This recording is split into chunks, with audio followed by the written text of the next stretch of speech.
Alright, I'm probably live. Who knows? Oh, looks like I probably am. Alright, I'll have to start paying attention to what I'm doing now. Greetings for those joining me at the stream startup. Today I'm going to be streaming some very important stuff, some pirate activity. Pardon me while I get stuff out of my pockets. Oh, it's not that pocket. Where is it? How is this possible? Aha, found it. I hate these pants with like multiple pockets. Pockets on top of pockets on top of pockets. You will see that today I have no background. Trying out the whole chroma key streaming thing so I don't have to keep my office clean. Yes, it is, as you probably see, it's problematic because I have hair that an old person has and it's not all the same color. And so it keeps clipping, makes it tough to clip out the right parts there because I got the gray parts and I got the dark parts and gray up here. And I did not get a chroma key thing set up for my dog Mojito, who will be joining me. His important job is to be cute and block my chat window so you guys can't see what I'm saying. Ooh, I know that burns. But he is there. He is a 10-pound Italian Greyhound and the happiest dog on earth. Mojito? Hi. Hello, buddy. Anyways, we will be starting off here in a bit. I think they're getting late. We've got a problem that they sent out the time, and everybody knows the time, except not everybody knows about the daylight savings time that stupid Americans have. We keep trying to pass laws to remove it. Probably should be removed. I know it's going to be really rough on my 4-year-old getting up on Monday. Oh, for those who are on the stream here and wondering what I'm doing, this is the developer hub. I was actually coming in here to cheat. We have most things in the game in here for testing purposes and such. Boxes full of infinite loot. Oh, you know you want it. Let's see, come over here to the deeds box. What's that? You want a tax-free founder castle lot? Sure. It's all right there. But anyways, all over the place here. Oh yeah, I should probably pull up something so I can see what the chat is right now. Give me a minute here. I thought I had something set up over here so I would be going live with the Twitch chat would show up. Aha. There it is. Pop it out. Bam.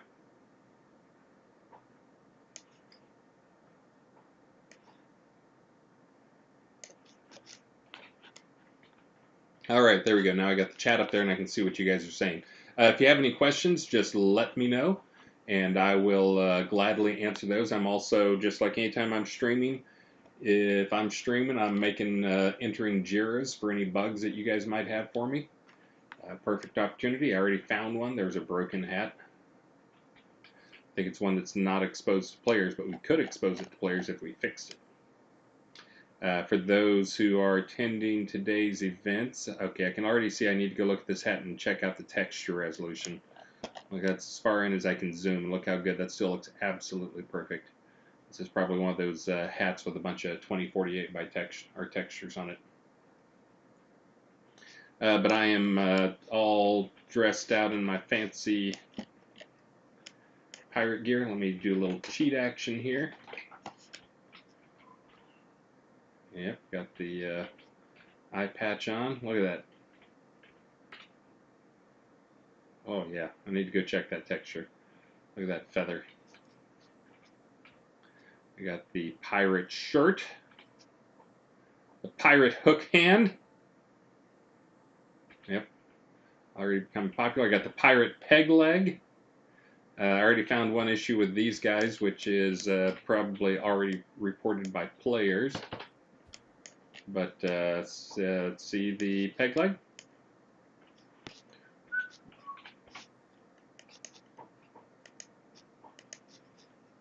Let me put my boots on.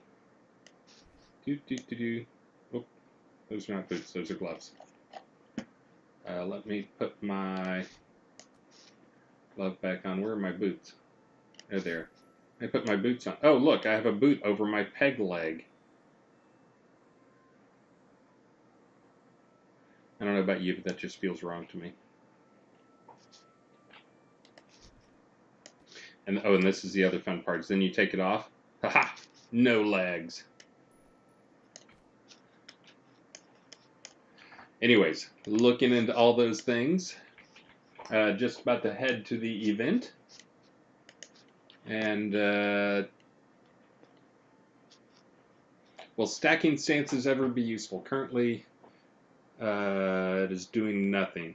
That's a question from chat from Athenil. I didn't know that stacking them was not doing something. They should do something. It should increase the power or the duration, one or the other. I can look into that. Let me get out my notepad. I can start keeping notes for you guys.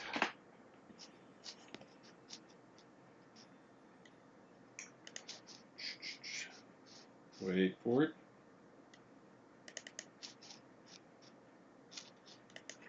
Got it. Stacking stances does nothing. All right. Pirate pants plus boots equals bad. Remove boots. Worse. All right. Question: can you put in a Jira to be able to dye the new pirate stuff? So we can the hat, not the shirt and the pants. Make pirate stuff. But you guys are going to take this perfectly good pirate gear. I know what you're doing. You're going to take this perfectly good, authentic looking pirate gear. Even shows off my manly chest. And you guys are going to put like all sorts of like rainbow pink colors all over it. I know what you want to do. Rainbow pirates, not a thing. Pirate shirt dyeable. I'm putting something in there right now for making it dyeable. I agree that having rainbow pirates at a dance party does seem appropriate.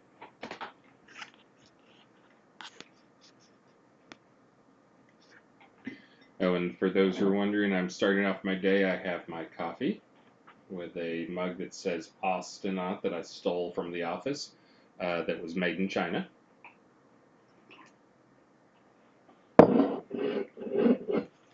Preparing, I don't know why, but B8 seemed like the most pirate thing that wasn't rum.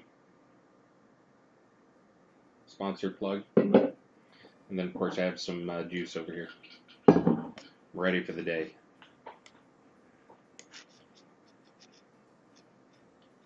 Am I going to fight too? Sure hope so. Got my cutlass, got my full outfit here, which of course is not enchanted in any way and absolutely horrible. Who is at the event? Maybe Fizzle? I'm going to go ahead and zone to somebody. I don't know where you guys are. I guess I could check my friends list. I forget, is it Dragon Mori? Where do I have the most friends at? Upper tiers, duh. Well, yeah, that's not where I want to go.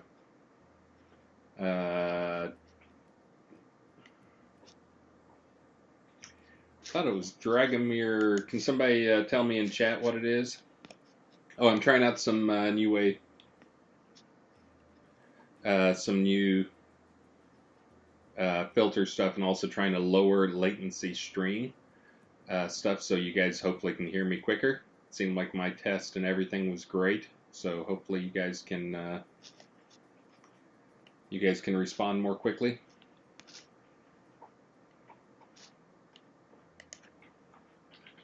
I'm going to search for the word pirate, see where that comes up. Get ready to battle evil obsidians. Let's see. Boris Mondragon, Catherine Rose.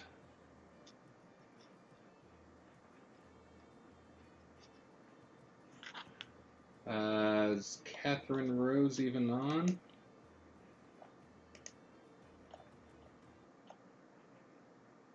Surely I have both of those people as friends.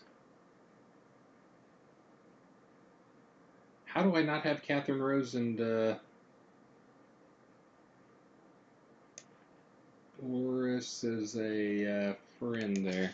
Let's see.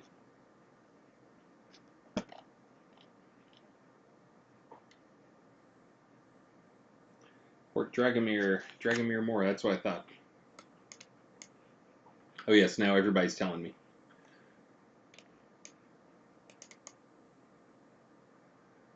Let's see. I'm going to use my dev cheats. If anybody out there is watching this and would like to attend, just send me a whisper, and I will summon you so you can save that 38.5-second walk over. I know it's longer than that.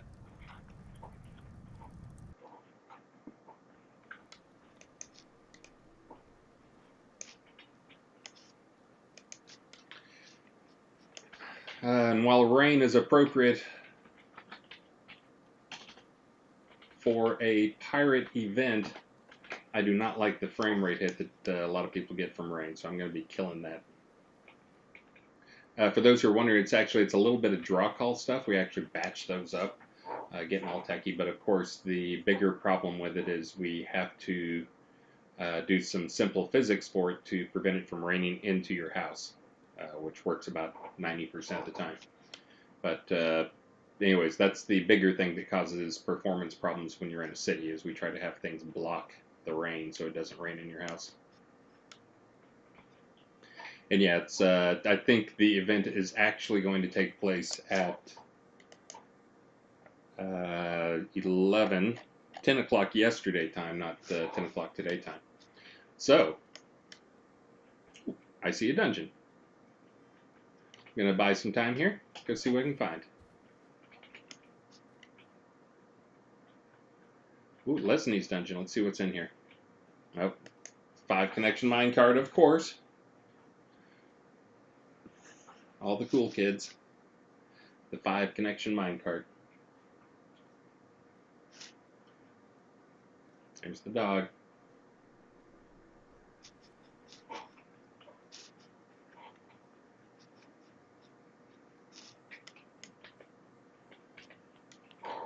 Let's see. Go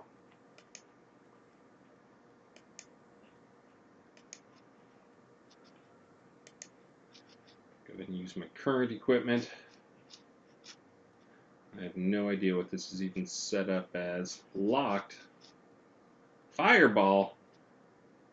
What kind of junk is this? Alright, well, I'll go with it for now. Guess I should probably equip that too.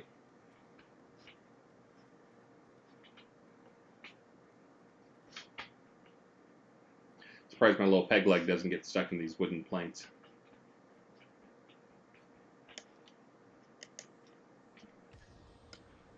Oh, no expansion down here. Don't mind my skills all going down.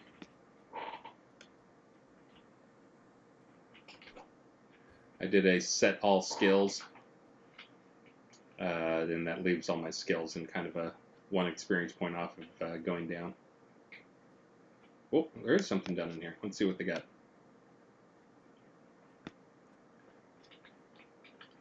Got a little fishing room.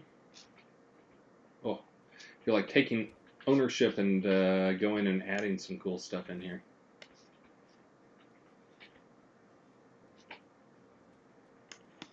Alright, not today.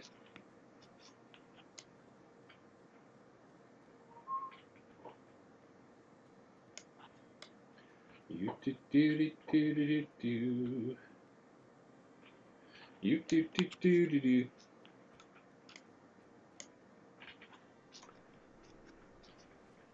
Let's see. Raxer Slay says, "Will we be able to dual wield different weapons?"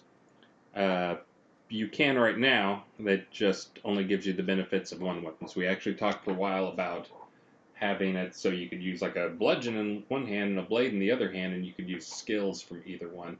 And there were just too many edge case problems and balance problems and too many problems trying to figure that out. Because of course the real power in trees is not the actual weapon you wield. You know, it's in all the skills that are tied into it. But we're looking at them, and there's other options too. Of like you can get use tier 1 and tier 2 skills in that second tree, which would balance out a little bit. But things weren't thought out with that in mind, and it was one of those things we just didn't want to rush. Of course, tier 1 is your actual weapon skill, maybe tier 2 and tier 3. Jet Blackheart. I get it. I said that wrong. Jet Blackheart. There we go. And Athanol says, "I love the NV bow. That parry bonus is pretty useful. Thanks." Does it have a parry bonus? Hmm.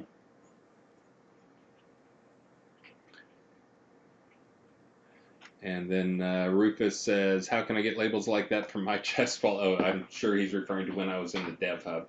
Those are super ghetto names. I think they show through walls and all sorts of stuff. They're about as ugly as you can get. But yeah, we do need to have something you guys can put on top of a chest, or better ways to label it, or have a name that displays, or some way to display a name. Because yeah, I know I've been in people's houses that are basically just like, "Here's all my chest." Is this nice? Got the hot tubs out here. Oh yeah, what we're actually here for.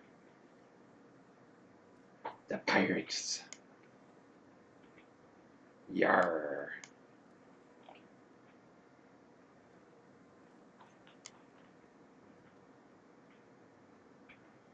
It's interesting. Didn't know we had circular ones. Sweet.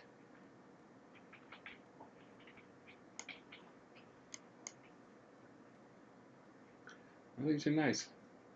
We got a Shimizu, Bear, Scoffer, Cambria Stormlin, Winch, Drakeatus, Wind Silvermoon, Stugets, Karen Murphy, Amaresta Trillion. This is just like when we do the prize announcements. You know what? I should probably do some prizes today. What do you guys think?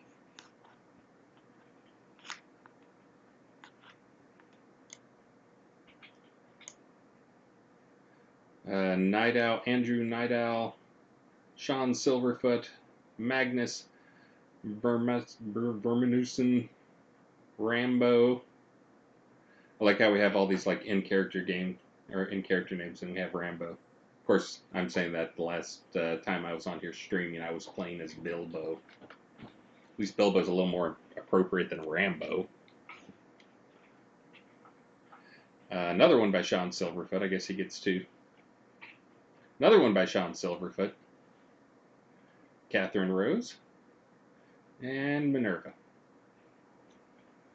Very cool, guys. Love it, showing off all the heraldry stuff. Oh, there's one guy who's got an appropriate winch. Good job, winch. Got a pirate theme going on here for our pirate adventure. Oh, there's some Z fighting.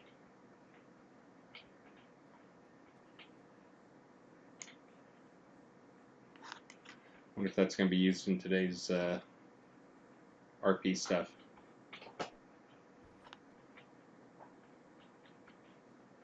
Oh, look, this is so cool. Love that, how they have the dragon stuff in there. The scrolls are giant.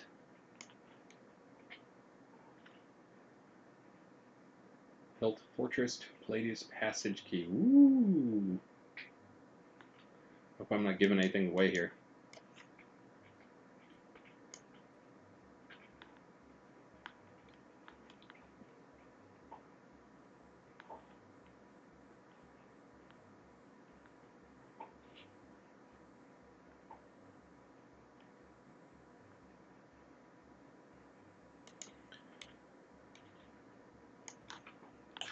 Let's see.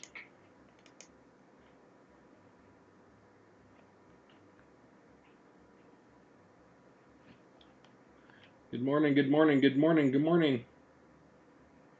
Hi, Wacko. Do you have an episode 2 ETA? All right. I'm not sure if I'm being trolled or not, because we answer this like every time we're ever on camera. So episode 2 will roll out just like episode 1 did, where we continue to add features and features. The first thing that'll be, so there's a lot of content that we're calling episode 2 because it's after episode 1, but it's just all the features we're adding now. The episode 2 content is the stuff you won't be able to get to without purchasing episode 2 access, which will be, that is, I think they have most of the levels identified now. Again, trying not to repeat a lot of the mistakes of the first time where we rushed and got a bunch of content out there. We're going to have smaller number of scenes for episode 2, and I don't have an ETA on when those would be rolling out. I would expect the first ones to be before end of Q2, but I haven't looked at Star's schedule. I know a couple of people, Damon and Sanyo and Liz, are all excited about working on that stuff, though, so there'll probably be some content coming out soon. Hey, there's Boris. How are we not friends? Add friend.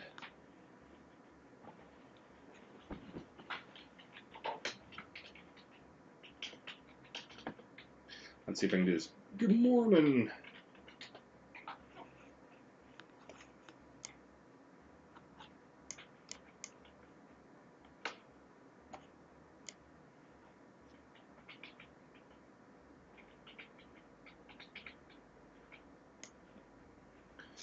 Specific toward the objectives. I'm not sure I'm going to be doing the objectives today. I'm still trying to decide what I'm going to do. I may just be, once the PvP starts, I'm actually here for a couple things. One is to profile. I love profiling PvP events. It uncovers a lot of problems that we just don't see in our other big test case, which is dance parties, where we get 100 plus people in there. And then the other thing is to stream some actual PvP action.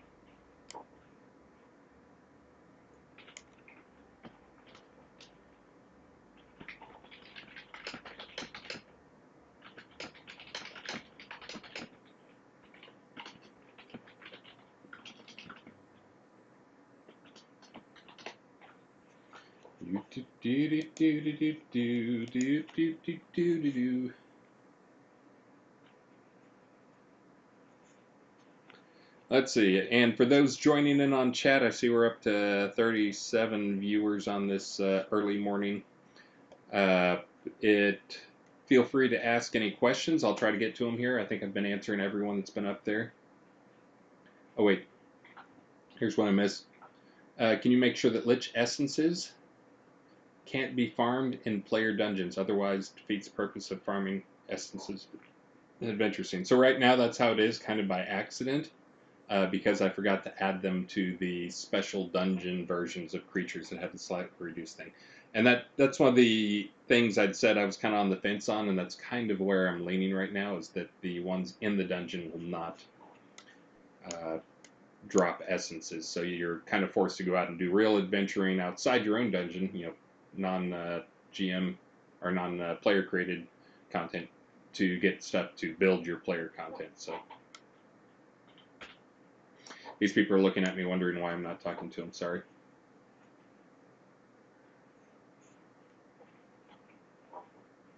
For those who are tuning in late, I have the dog cam on. That's actually to cover my chat. And because it's nice to see a sleeping dog. Who doesn't like seeing a sleeping dog?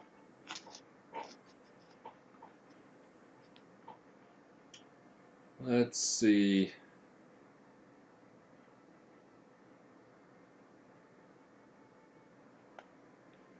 Shep311 says, was it intended for someone to get a pot tax-free deed as loot on a skeleton? I didn't think tax-free deeds went in there. I would question that. There's deeds in there, but I just don't think there's tax-free deeds on creatures. There's things up to, I'm trying to remember what the big ones are, but I think city lots will drop even off of creatures, just very, very, very, very rarely. I forget what the odds are, but you got to kill a lot of stuff before you'll ever see one. Most people will never see one, so.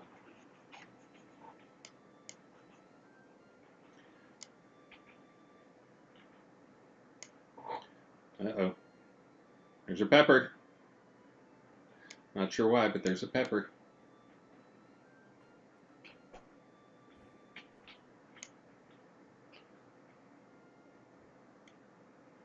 Maps, maps, maps.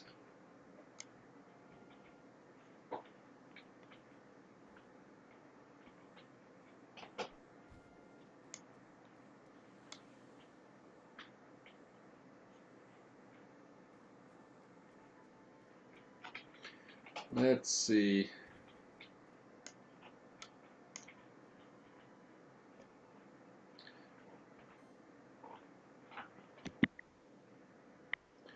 Oh, you know what? I don't think I have any sound turned on my.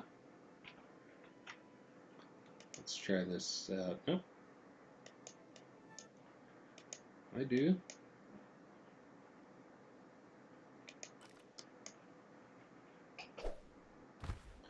Why am I not hearing any sound? There we go.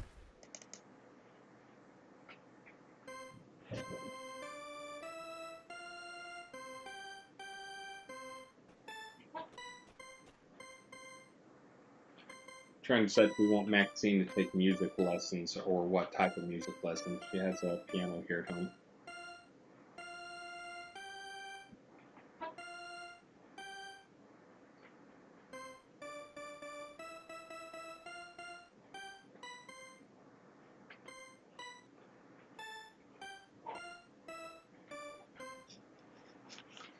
All right, for those who haven't played with it, there's actually a pretty deep music system. You can also freeform play. That's really pretty much impossible to sync up with other people, but you can do the ABC files as well, and you can do group ABC files where you play synchronized. I probably should have listened to those guys who were trying to tell me what I should be doing. It's pretty cool though. Hopefully I'm just here checking out the decos right now.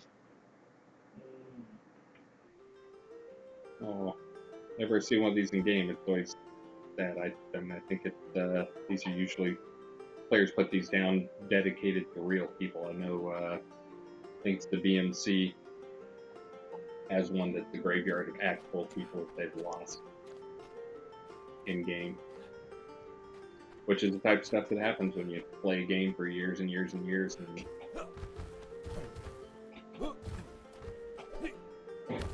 look at these fish.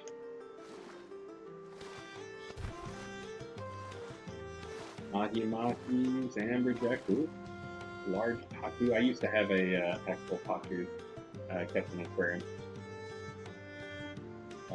I might have done the wrong thing, which is when he got too big and we had to move. And he was probably about that size. We put him in my parents have a small lake on their property. We put him in there. There's no fish aquarium if you wanted them.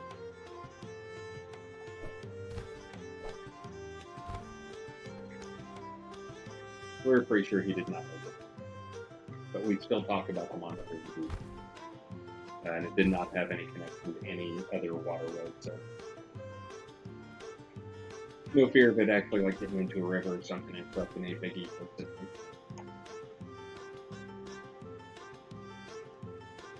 All out skull.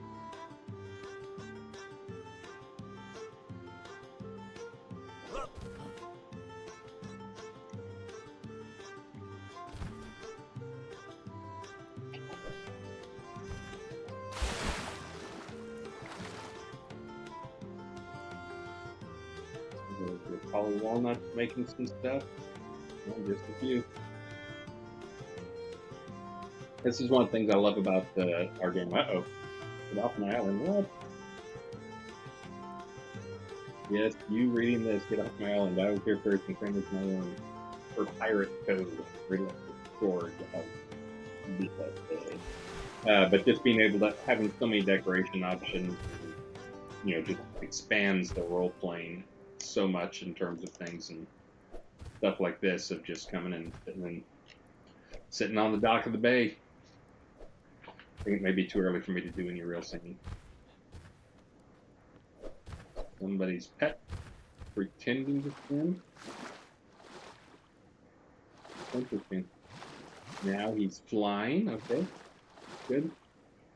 I didn't think pets were supposed to go in the water.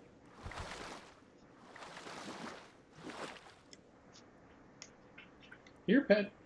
Now it's sitting, floating above the water. That's good. Hold on, I got to make a note here. And again, for those who are joining in late, I see we're up to 46 as people start waking up. I am answering questions and taking notes for Bug. Pets in water? Question mark. Floating, flying, but not.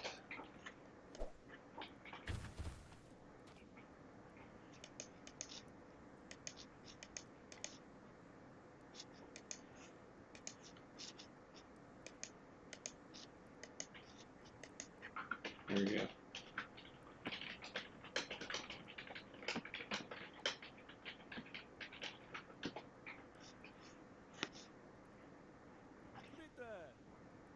And for those curious, let's see if I can do it. Oh, no, that was wrong.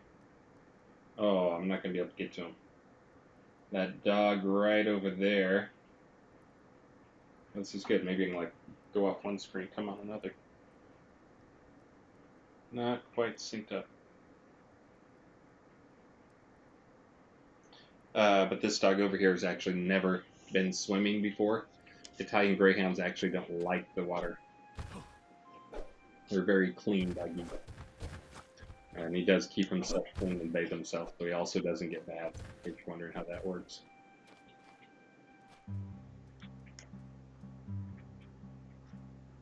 Oh, Murray sent me some. Oh, why? He knows I can't read. And I love what they've going on with the docks and decos, and I'm surprised they could get that book. They're very proud of themselves. They got a deco path off. Yeah, I mean, even that adds up great. It's not useful, useful. Oh, that's good. Yeah. All good stuff here. I'm going to go ahead and answer some more questions while I wait for more action.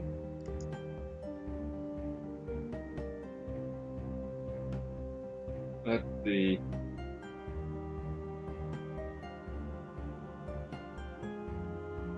Got in loot table off of vendors, what Rufus said.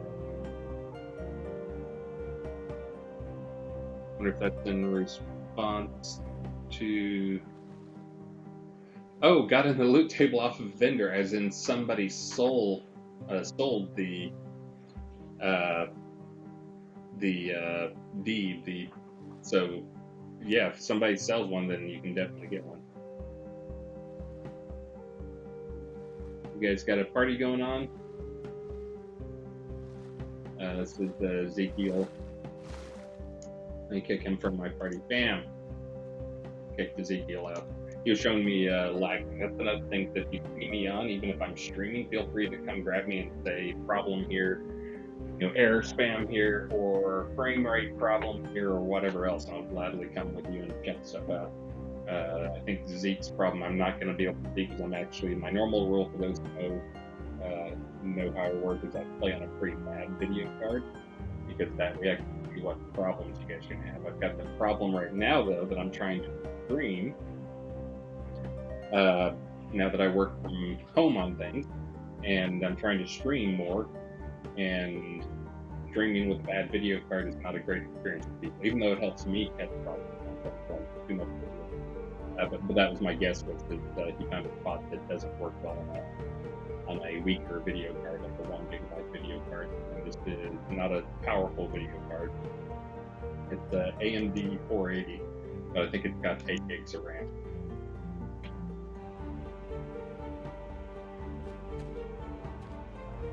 I haven't been up on any of these boats. Probably go check it out.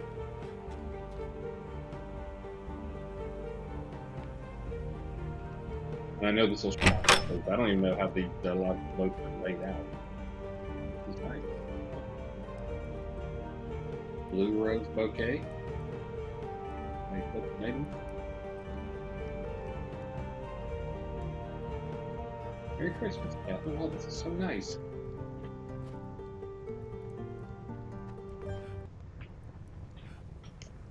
Got the mailbox. A little bit of deco going on. A couple of tubs. Oh, got some portraits in here.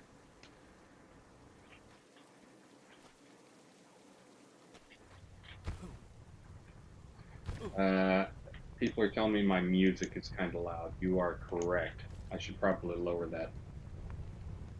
Hold on. I'm going to drop that down. Drop all volume stuff. All right, I'm going to do some questions. Oh, this is so awesome.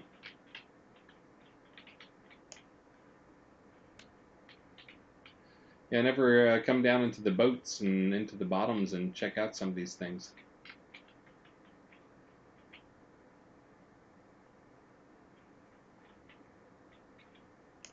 Let me do some question answering while I'm down here. Whew. 1 second. Let's see. Legion of Myth, one of our other big streamers. Question: do you think one day we'll be able to set our PvP towns to a certain skill cap or turn off loot as an option like Obsidian Trials? That is a great idea and absolutely low-hanging fruit. The turning off loot is one we need to add as an option to towns. We could do that right now. Both of those things are things we can do right now that just aren't player settable.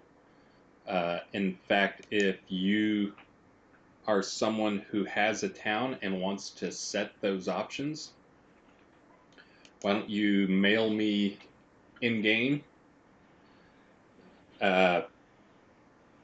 or in the forums, either one, and tell me what you want to set for your town. We'll have to investigate a little bit more, but I think I can set those already. It's just right now you guys can't set those. It's data that is built at build time and goes into our server reports, client and server stuff, so it takes a patch to change them right now, rather than it being data that's sent to players. It could be data that's sent to players, but yeah, right now I could do that for you, and I think if you want your town like that, just let me know. I can swap your town around for you.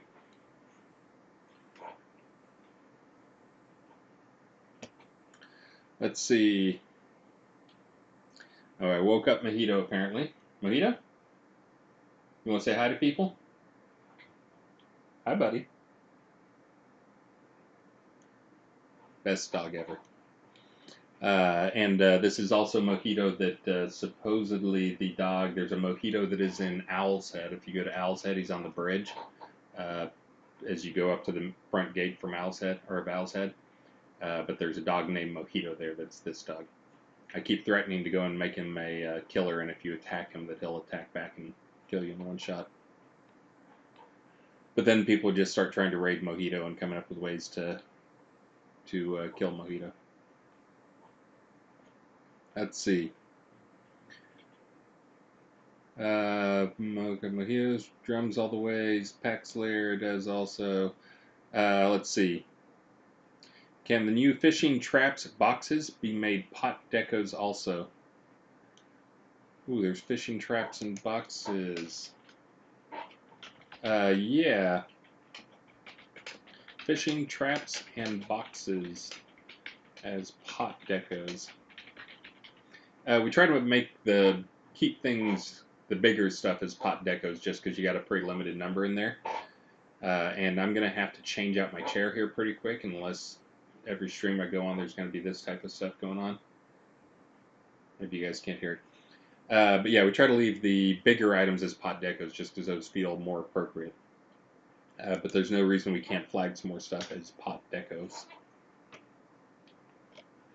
And yeah, music is down. Can you check the crit protection for fortified defense is working? No, that's one of those that's had bugs on it like over and over again. I thought it was working. If people think it is not working, I can definitely check into it.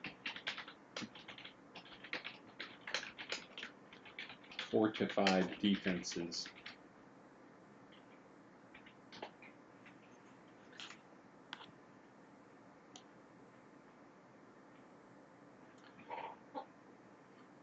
Let's see. Shep 311. Is there a way to extend the row lot size towards the lot stone so you can fit a little more deco variety in the front of houses? I mean, it's kind of by design that you can't fit much outside of those because you can have a lot of pot or row lots in a town, and we try to limit the number of decos you can put outside just for performance reasons. Because we do have some options for deco loading, so you don't like load decos inside of houses unless you go onto their lots. So it can make a pretty sizable performance difference. So that's why we hadn't allowed decos in front of lots, where we kept that space intentionally really small, just so you put like one or two little things out there. So no, we will not change that. It would also be a nightmare to change it and see what other problems come up. Yeah, I know what you're talking about, but it's pretty much by design. All right, hold on. I lost my position again.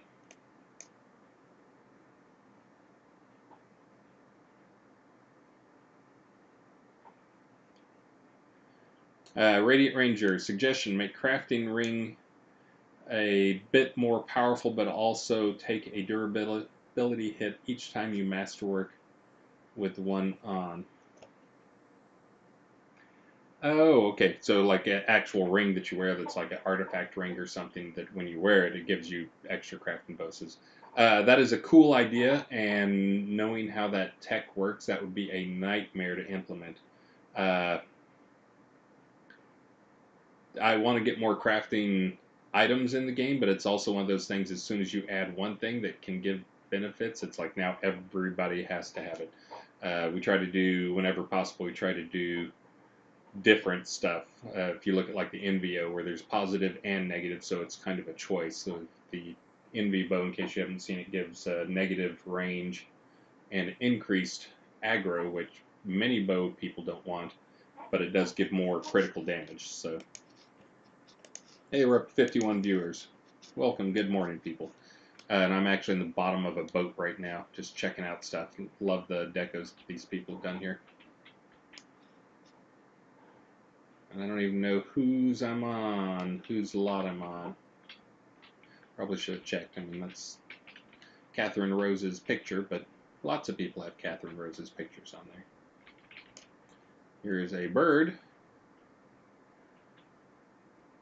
Eagle decoration pet. Wings going through the floor. Probably need to have that a little higher. I'm not sure. Maybe he's on the supposed to be on the ground below that.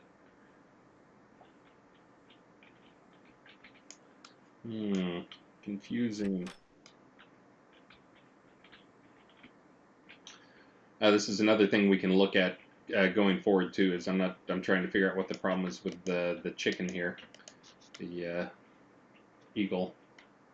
But one of the big challenges in any MMO, especially when you start throwing in dynamic content, like pretty much all of our pots are, is the nav mesh and finding ways, making it so things work well. We actually, for the boats and for all houses, we have a system where we bake a little nav mesh, and that's like kind of tells creatures and pets and things where they can go, NPCs where they can go, where they can walk.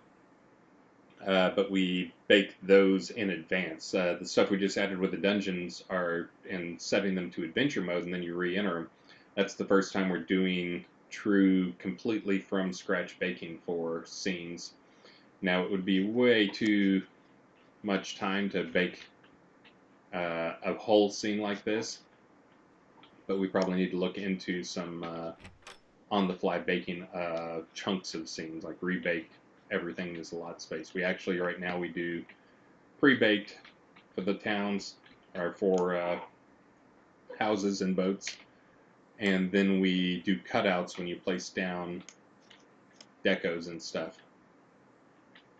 So then we take a cut and we cut a square out of the thing, out of the nav mesh, and tell people they can't, or tell things they can't go there.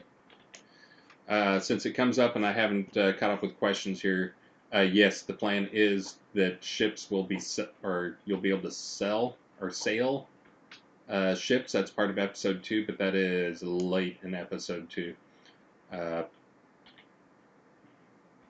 Get up there. Here we go. Oh, that was going through to the thing. I thought it was going to let me do something with the wheel, like stand behind it.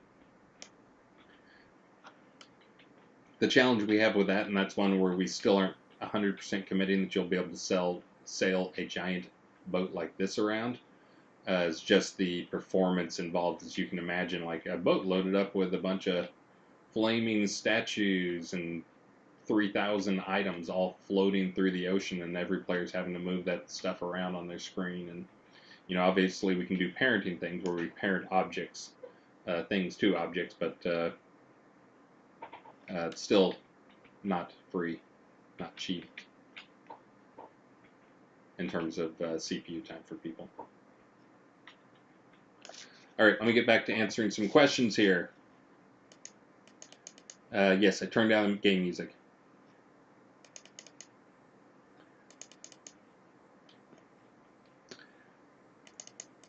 Legion Myth, if you want to just send me, well, you do tons of streaming stuff. We give you kodos already. Just send me a message and I will take care of you. For other people, I may require they send me I guess now it's 2,500 kodos or crowns. I guess that would be $25 equivalent. If you want to do that in game, I'm glad to do it. I know where the check boxes are. And the targets, we try not to have the skill cap go below 80 because it starts to cause some problems with skill trees and other wacky stuff. The level cap can go down to maybe 40 is the minimum. 80 and 100 is kind of what we put at as, most people will be able to compete. Most people who have played a significant amount will be able to compete. Let's see. What is the plan to make pets a more viable option? Most players I talk to are anti-pet. Can we change that? This is from Lord de Gathia. There's a couple of things I'm going to be doing with that. So one, as I've mentioned, sorry to those people who've watched a lot of my streams, that's one of the big things we used to do was, we were on this big pendulum of when we fix balance, it's like, whoa, fix it, turn it way up. And then we end up having to pull it back, and people hate that coming back. They hate having any power taken away, even if they just got it last release. So I'm trying to be very careful on balance stuff for things like pets. I am continuing to nudge them in the right direction. I made a couple passes before I got sidelined these last 2 releases for moving the game servers without them going down for more than a few hours. And stab. That's actually those guys are backup line, and actually I know a lot of guys on those projects, and that was super stressful. In case you don't know, that was DDO and Lord of the Rings Online. Both went down for 4 days when they did the same server move we did. But they do have a larger cluster to deal with. We've only got about maybe 12 server boxes that are involved with the game stuff, so we actually just built a whole new cluster and moved it over. But anyways, I was just mentioning that I was like 4 steps off the actual question. That was to why I didn't get to do any balance stuff for January and February, but I will be able to do some now. But the plan for pets, back to the original question, that's keeping track at home how many steps off the actual question I am. That is the plan for pets. So one is to keep nudging them to be powerful, but then also taking some of them. There's still people hate them in groups. Some of that is a little bit that is performance. Some of it's just they get in the way. So the targeting stuff, there's a critical JIRA open for this release to figure out why sometimes a pet will steal somebody's target, especially for healing. Just no reason at all. Tamed pet gets in front of you, and you, despite having the guy behind it locked, you end up hitting the tamed pet, which can be super annoying. So fixing problems like that is one thing to make them less hated. Improving their power a little bit is another thing to make them a little less, a little more desirable for everybody, including soloers. But then also adding some secondary effects where they add party buffs. Not all of them, but some of the ones that are not as powerful in combat will add party buffs so that everybody in the party gets them. So there's a reason to have out, your spider may give everybody in the party resist poison or web resistance. So there's actually a reason to have out the spider, then your party doesn't hate you just for having it out for fun. So anyways, yes, we will continue improving pet balance. Another thing that I haven't talked about in a while is why people are frequently ask, like, I play WoW, and in WoW, the pets are super powerful. Why can't you just make the pets super powerful? Well, because in WoW or EverQuest or any of those type things, you can't. It's not an open game where you can just build whatever character you want to. To build, to have pets in those games, you basically have to pick a pet class, and that pet class is designed around having that pet as part of your power. And if you don't have that pet, like if you're like a hunter in WoW or something, then you don't have your pet out, you're pretty pitiful. You can still contribute on raids and stuff like that because you can do ranged DPS and other things. But really for soloing, you really have to have that pet around to be competitive. So we don't have that. Anybody can build anything they want to. Now that's one of those things we've talked about changing some and adding more more restrictions to. But that would take a soft wipe, like something that we've mentioned for episode 2, where when you're in episode 1, you're still exactly how you are now. It's still level 120 or 110 or 120 or whatever. When you go to episode 2, we have a whole new skill system. It's the same skill system. There's just more restrictions on it, possibly some skill caps and things like that, giving us a chance to rebalance for episode 2. And since we now know we've learned so much from making episode 1, it's just so much we'd have to change, and then also we couldn't, without wiping characters, we couldn't force some of these rules on them. So anyways, if you hear me talking about soft wipe for episode 2, unlikely it will happen. It's just one of the things we're talking about. Just so you know. But yes, pet balance. Don't you like how I can take one simple question and talk about the stuff for 20 minutes?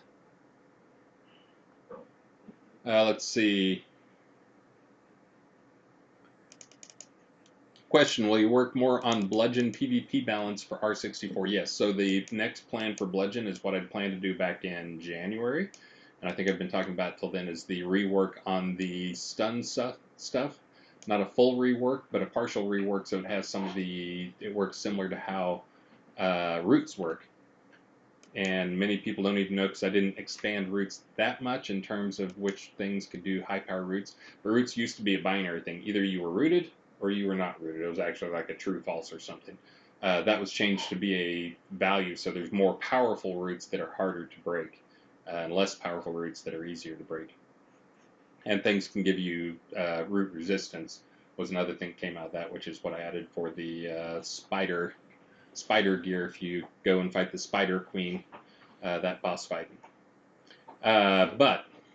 So that's a similar type thing that's going to happen with stun. Hold on one second, I'm taking my socks off. Oh, my feet were getting warm.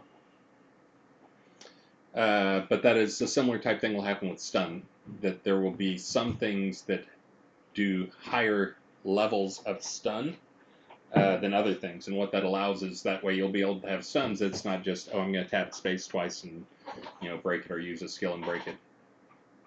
You'll have it'll be harder for things to break stun. How is that balancing Bludgeon? Well, because Bludgeon is going to have some of the more powerful stuns in the game. That's one of the defining elements of Bludgeon, is supposed to be that it has the best stuns in the game. That it's the stunning tree, and the problem with that is there's enough stuns in other stuff, earth magic and heavy armor and other things, where having bludgeons have stun is like, meh, who cares, because you got 5 other ways you can do the exact same thing because all stuns are equal. So again, that's going to be the big thing that I'll be doing for balance. I hope to get that in for R64. But that is the big thing I plan on doing for the balance pass for bludgeons for R64. So it probably won't be any difference in terms of damage or any of that stuff. So if you're looking for damage of bludgeon to match that of pole arms, or the max hits of pole arms, or damage of blades, and that's probably not what you're going to see. What you will see, hopefully, is more powerful PvP, or stuns, which can be a big factor in PvP. Let's see. Oh man, I'm falling behind. But I'm up to 58 viewers. Oh, and those people might have noticed we actually have the whole, like, since I had already said I was going to start streaming, because I'm home and I can stream now and I can actually play the game and do stuff like this where I just take questions anytime I'm online playing, and let you guys tell me bugs and other, things like the thing Legion of Myth just mentioned is like, oh, that's super low hanging fruit. We just hadn't thought of that.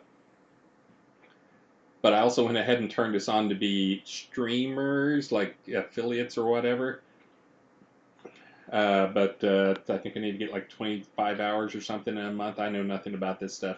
But anyways, I turned that junk on. I'm not expecting it to be anything to turn into like a top streamer, but I figured it might be enough to buy pizza for the team or something. So, and I think you can throw us bits now if you want to, although I don't even know what bits are or how I see them.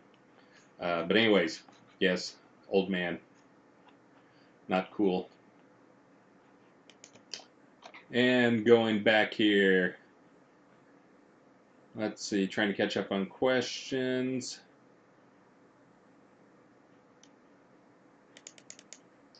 Will you ever be able to place a house on a lot in a specific location or direction? Yeah, that's one that's actually been on the list for a while. There's some more challenging problems than are completely obvious. But I've already talked a little bit about one of those big problems, which is when we build a house, the way houses work is not the way dungeons work. When obviously a dungeon, you can build out any dungeon you want to. You go back out, switch to adventure mode, you come back in, your pet works, everything works, nav mesh is generated for the whole thing. So that's doing completely dynamic. The problem we have with houses is we pre-bake all that, so it's quick to stitch them in. We just basically just have to find here's the points where it connects, and we stitch that nav mesh into the existing nav mesh. So that's awesome, but it also means that if you were to place things, we can't use a single baked nav mesh to stitch in. So that's the reason that we currently do not allow or have not allowed players to put their house anywhere on the lot. That is really the only big reason. But as we continue experimenting more with the dungeon and the pre-baking type stuff, and that technology becomes a little more solid, we'll have to look at it because it's pretty CPU intensive.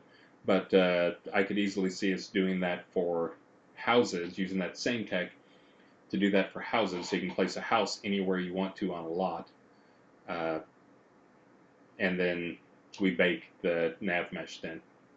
So it is more CPU intensive, very CPU intensive, but it is something that we can do threaded, so we can actually make use of more than one core. Thank you, Unity. Which reminds me, before I get back to questions over here, that's another thing. There were some players who talked about that started the release like, yay, performance is much better. The other thing that is much better is what we found generally with Unity is anytime we take advantage of new performance features they have in the engine, our crash rate goes up along with the whenever we turn on some of those performance things. We turned on texture streaming and enabled it for pretty much everything in the game that made sense, which really helps a lot for lower end, for people who don't have 8 gig video cards, because there's a lot of texture detail on decos, especially in pots. So you have pots that have high texture details, like I was just looking at Port Graph, I think, but those have a lot of texture detail, which can fill up your video card, and the texture streaming helps prioritize those and only stream what we need and not overflow your memory. Keeps performance up for lower end video cards. But it did keep performance up. It also increased our crash rate. In fact, I think I can probably, let me see if I can find a screenshot in case people are wondering. It's not a massive difference, but it is a pretty good size difference. Hold on one second here. think I can do this.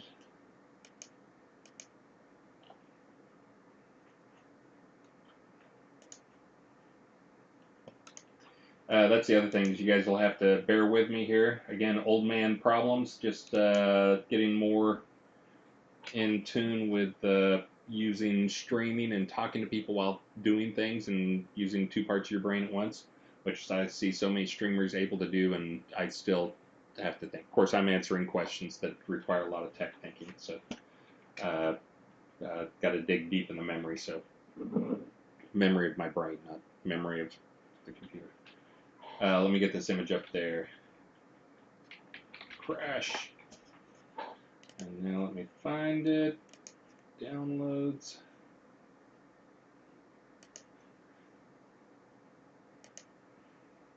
All right, let's see.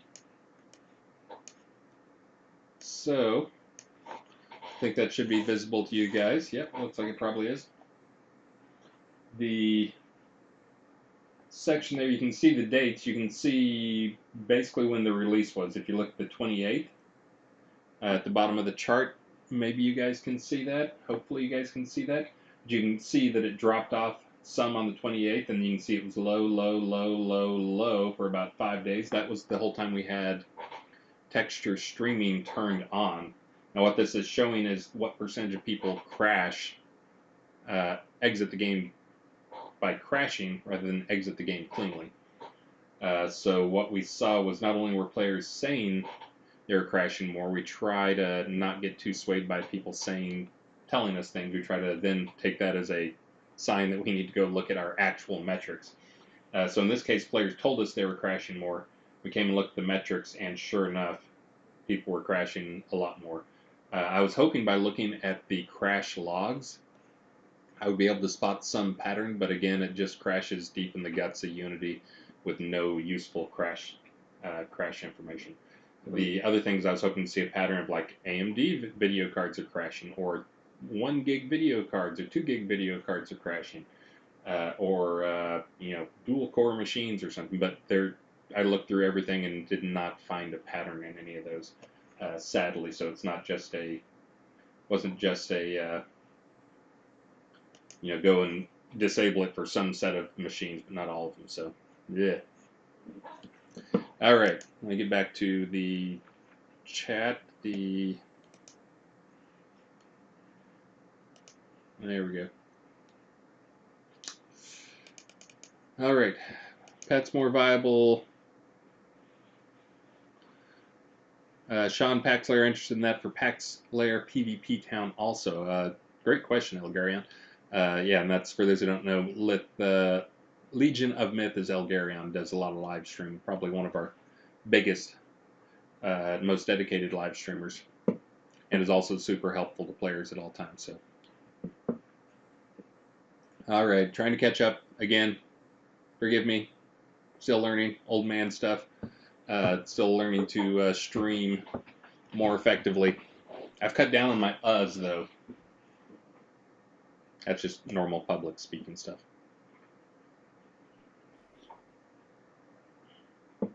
Alpha Fish Stick, another one of our streamers.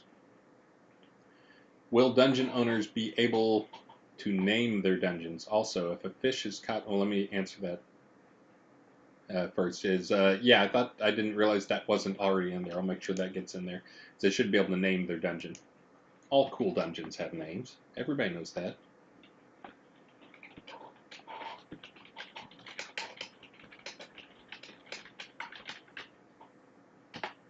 Got it? Captured, as Lord Bridge would say. Also, if a fish is caught in the dungeon, it has the pot owner name. Can the fish caught in the dungeon have the dungeon name or the owner of the dungeon location? Cut. Wow. Again, so many things to think about that I hadn't. We obviously did not think about with like catching fish in dungeons and where it shows up.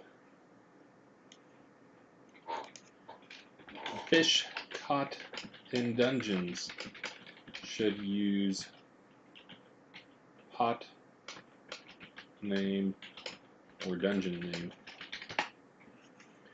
Yep, that's a good one. I'm gonna guess right now if you catch a fish in a dungeon, it'll say something like 5 exit minecart dungeon. Not sure, but that would be my guess, and that's not helpful to anybody. Crates and crab pot stuff is already deco. Oh, I thought it was. It wasn't just that he wanted it as deco; he wanted it as a pot deco. Again, we try to limit pot decos to be bigger things, so you guys don't waste a lot of pot stuff. But we are turning up how many pot decos you guys can have. So.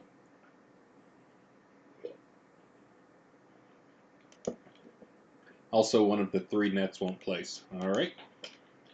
As from Lace Del Morte.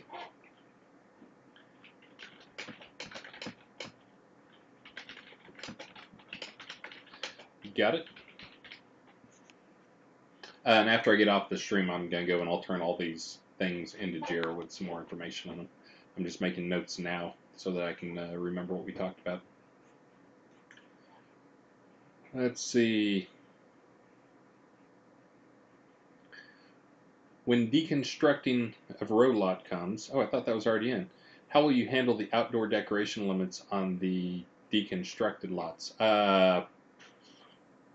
I think we turn, or they go up significantly and basically get the inside plus the outside, but I'm not entirely sure.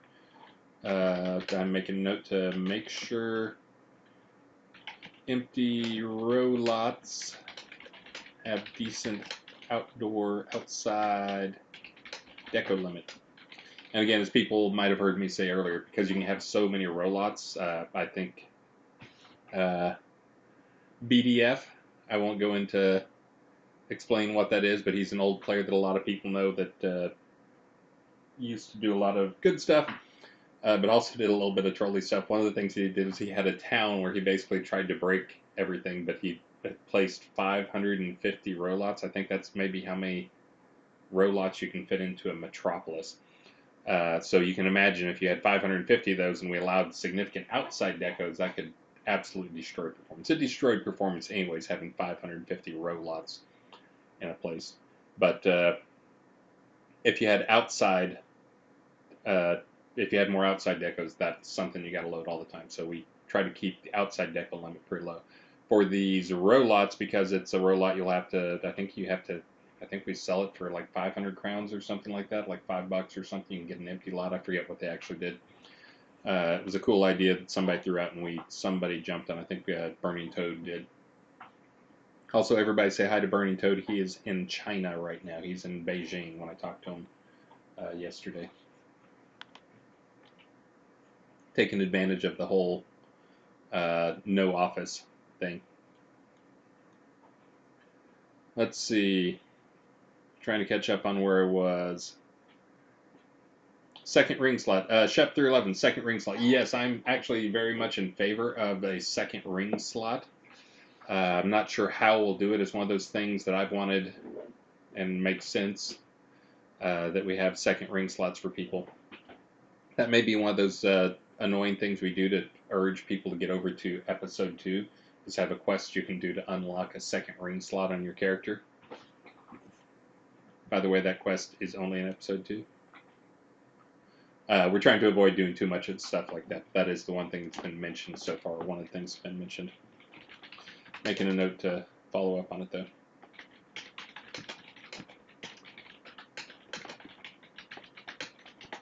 Oh yeah, I'm really taking part in the pirate event today. I did dress up for it.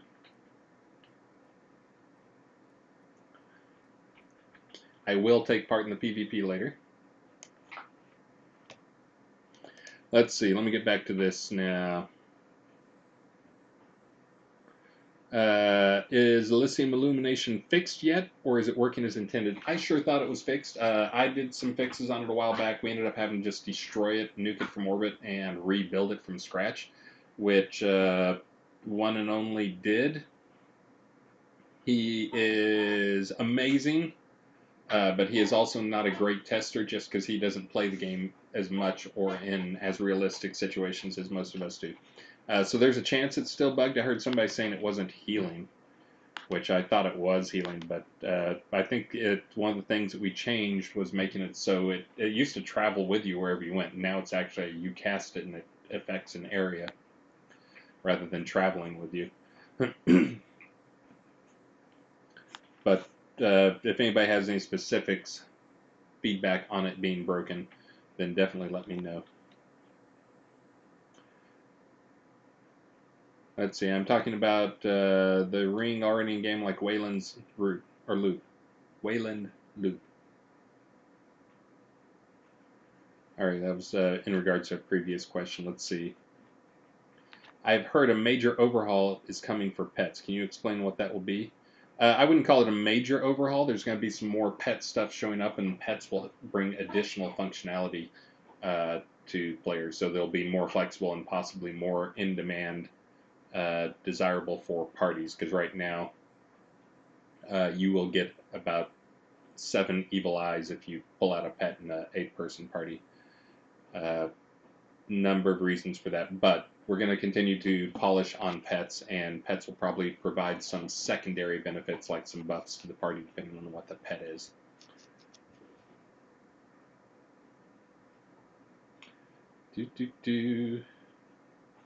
Let's see. Zodrot says, let people equip two-handed whip and get bonuses only to pets. Something like that to let tamers be fighters. Whips are scary, just like same reason flails are scary things with loose physics on them. They just never look right. Physics, we can animate some of that in there so that the animation's actually built into it. Kind of like, hey, it looks like Grimace just pulled out a skull on a rope that has physics to it. It gets a little more violent. You can see it actually turns. As I'm watching it on my screen, you can see it actually, like when he moves, it turns. It's actually got a little physics. When you get into combat, though, and you're swinging your arm around, and it's also, in the end, we've actually done some trials with it, and just because you end up like with lots of swinging motion, it's on the end of a stick. The whole physics reason for why they do that is like putting a flail on the end of a stick. Is, yeah, you can build up a lot of speed with that. And then you have the high animation rate. But anyways, you end up with things like the ball going woo, woo, woo, like spinning around the end of the stick on different attacks, and there's a lot of stuff in there. It has to be animated, or it has to have a lot of really more expensive physics than what we normally put into things. But anyways, that's why we wouldn't do whips, as doing whip physics is tough, but we'd have to animate the whip, so it's a lot more effort than it would appear to be on the surface. Oh, I see shadow people are here trying to kill me. At some point, I'll turn off God mode. Right now, I'm in God mode just because I'm answering questions, and I'd be easy prey. I'll go ahead and do it now. Set PvP. Oh, this is so cute. Mojito's having a dream. He's growling behind me. You guys probably can't hear it. There we go. Now players can come kill me while I stand here. That's what they really want. Yar, matey. Let's see. I need to get a few skulls out there anyways.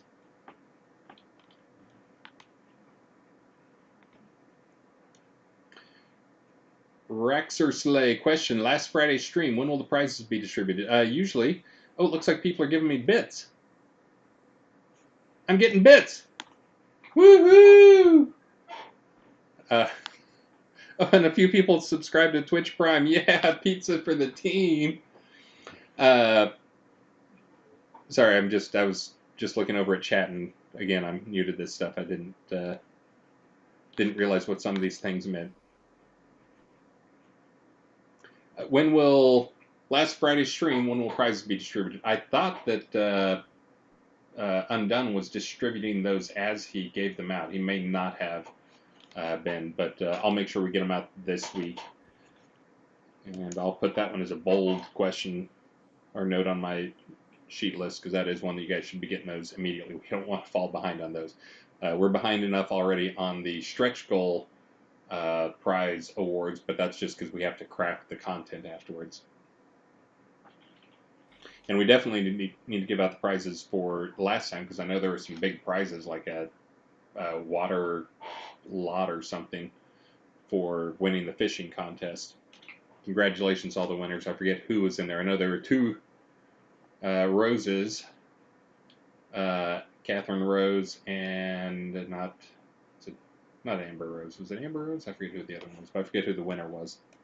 Congratulations, though. And the great fish, no sharks were caught this time, though. Let's see. Prizes not distributed. Bold.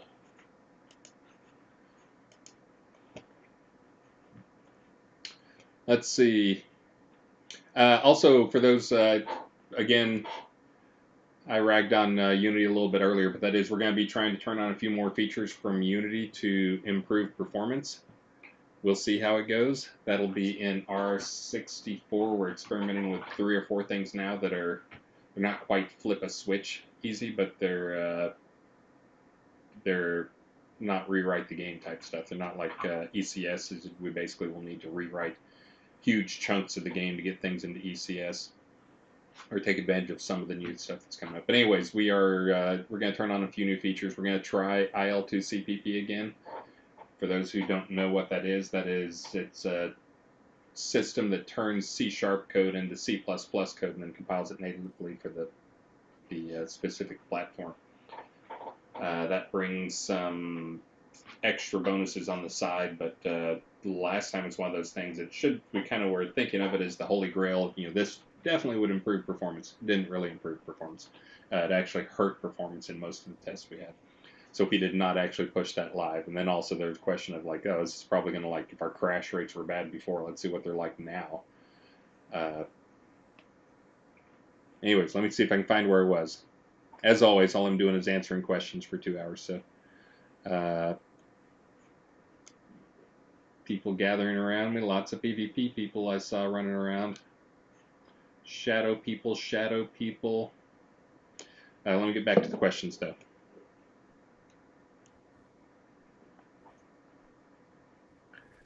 Oh, this is a good one. This is Sean from Paxler. After catching a trophy fish in a pot, once that pot changes name/owner, the old name disappears. Any way to keep that name? That's interesting. I didn't know that. Yeah, we're obviously storing a link to the pot like ID. We probably should store an addition that store the actual string name and use that so it doesn't go away when the name changes. Because yeah, we let people change pot names occasionally.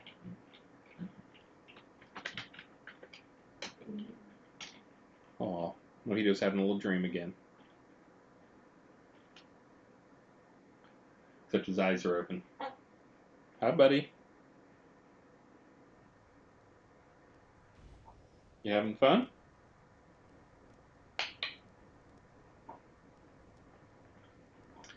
Right there. That's the reason I want to work from home during the weeks. So I always have Mojito here to help me debug stuff.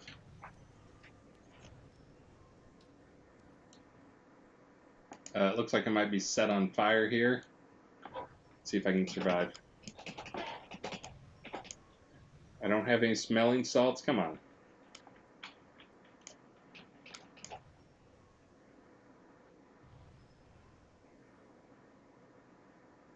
Oh wait, this is the debuff for joining a non-PvP party as a PvP person.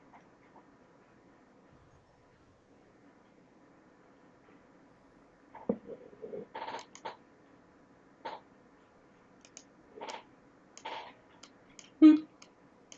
Now I'm in a non-PvP party. You saved me. All right, let me get back to adding these notes so I have some stuff to build jitters off of later. Fish don't keep pot name if pot name changes.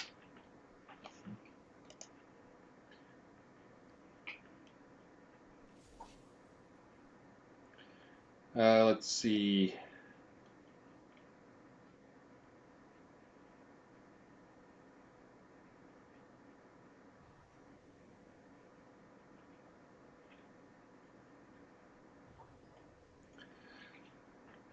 Antrax Artec, have you considered a change to slow effects to match the flat number of speed buffs instead of percent? Uh, so there would be some challenges with that. I think what he's saying is rather than right now we do slow percentages on things, but actually making it more like how the speed buffs work, where they actually increase it by number. There's some challenges in that we got to watch out for people getting to zero or going negative on those. Right now with percentages, we obviously know like, hey, guess what? The minimum you can slow people to is like 25% or something. That's really easy to catch. It'll get a little bit tougher on the logic. You know, if someone's walking around already crippled because they're carrying too much, it'd be really tough to slow them without making them stop or going negative. But yeah, that's definitely something I can consider and look into the numbers on how I can make that work. It could be a either or thing of, you know, take the slower speed of X or Y.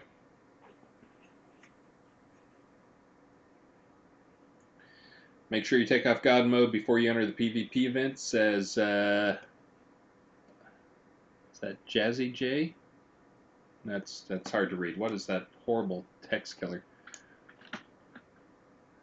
JJ. With a really hard to read color on his text on my screen. But if I take off God mode, how will I survive in PvP? I'm not sure how that's going to work. I did have I have God mode off, but I am in a non-PvP party right now. Oh, and I will get slaughtered because I'm wearing pirate-looking gear rather than actually having stuff. And the deck I made, I'm not even sure what this was supposed to be testing. This is like a junior noob deck or something like that.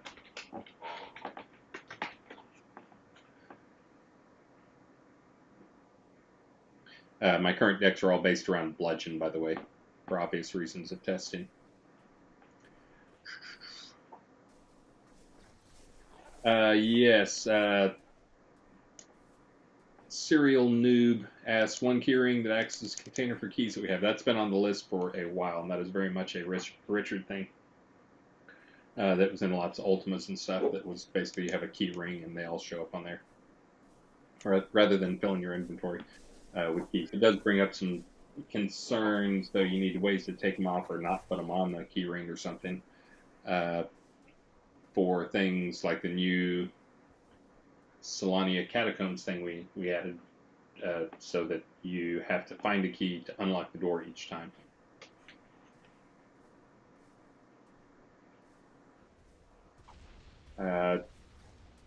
Margaret's asking if I want to invite to Discord. I'm actually going to stay on Twitch stream, so I will be out of touch with a lot of people in terms of I won't be able to voice chat, but if I voice chatting and streaming, crazy town.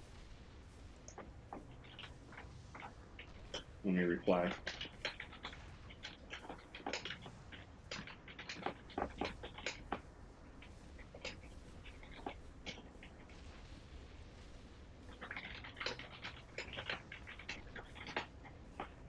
All right. Back at it here. Let's see. Woo! Look at the bits come flowing in. Yeah, buy some pizzas. Actually, when I set this up, it was like, enter the how you want to be paid mode on Twitch for those who haven't done that before. And I didn't think anything would actually show up, so I just have it like collecting on the account right now. I guess I'll have to actually go point it to some PayPal account or something. Since, yeah, I think I got like 4 Twitch Primes or 5 Twitch Primes on there. Man, now you guys are gonna make me get start doing stuff like doing giveaways for people on Twitch.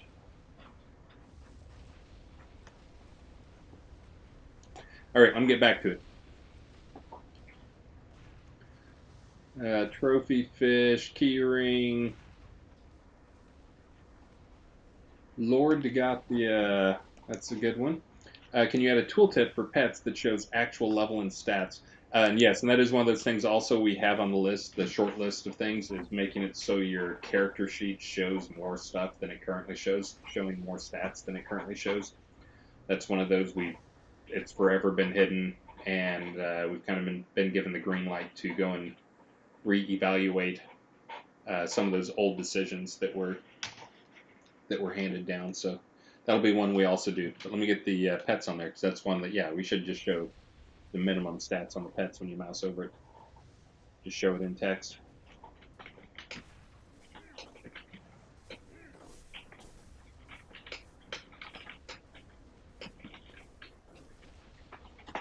Got it.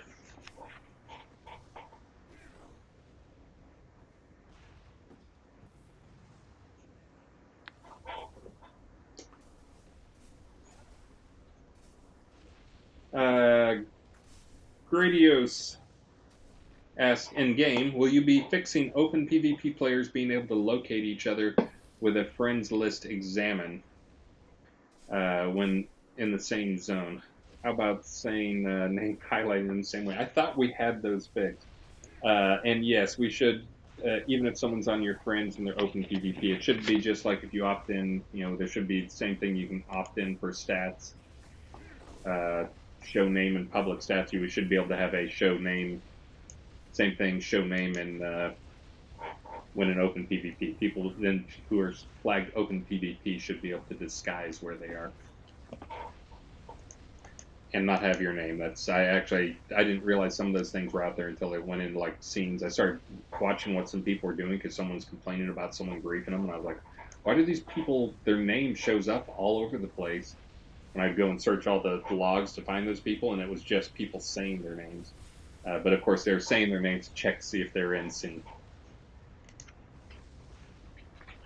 Hold on, let me get notes on that to make sure we actually get that done this release.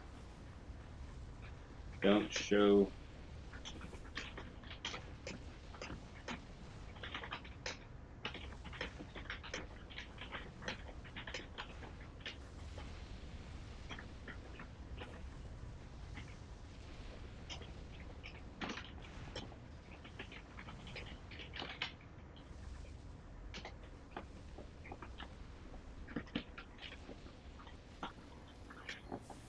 Got a couple of them here, hold on.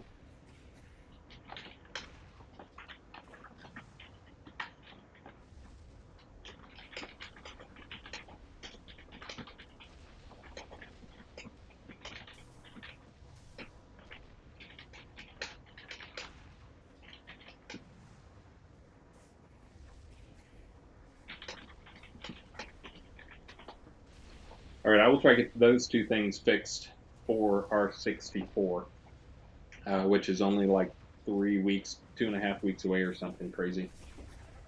Gotta get busy.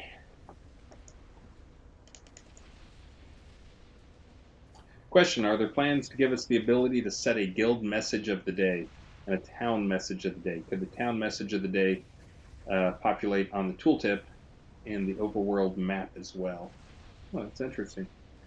Could be exploited though. People using message of the day to everybody just turns their message of the day into an ad. But yeah, I like the idea of the guild message of the day.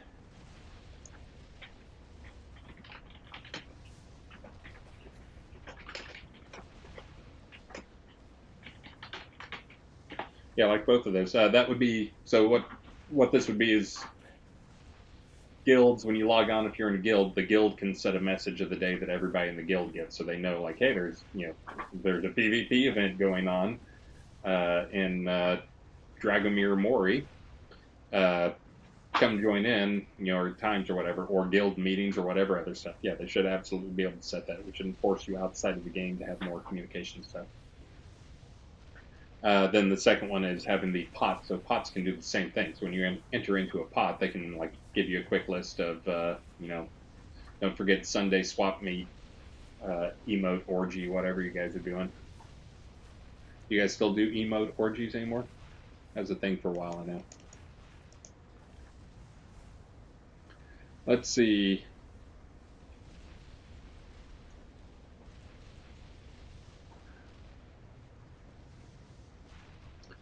Athanil, question.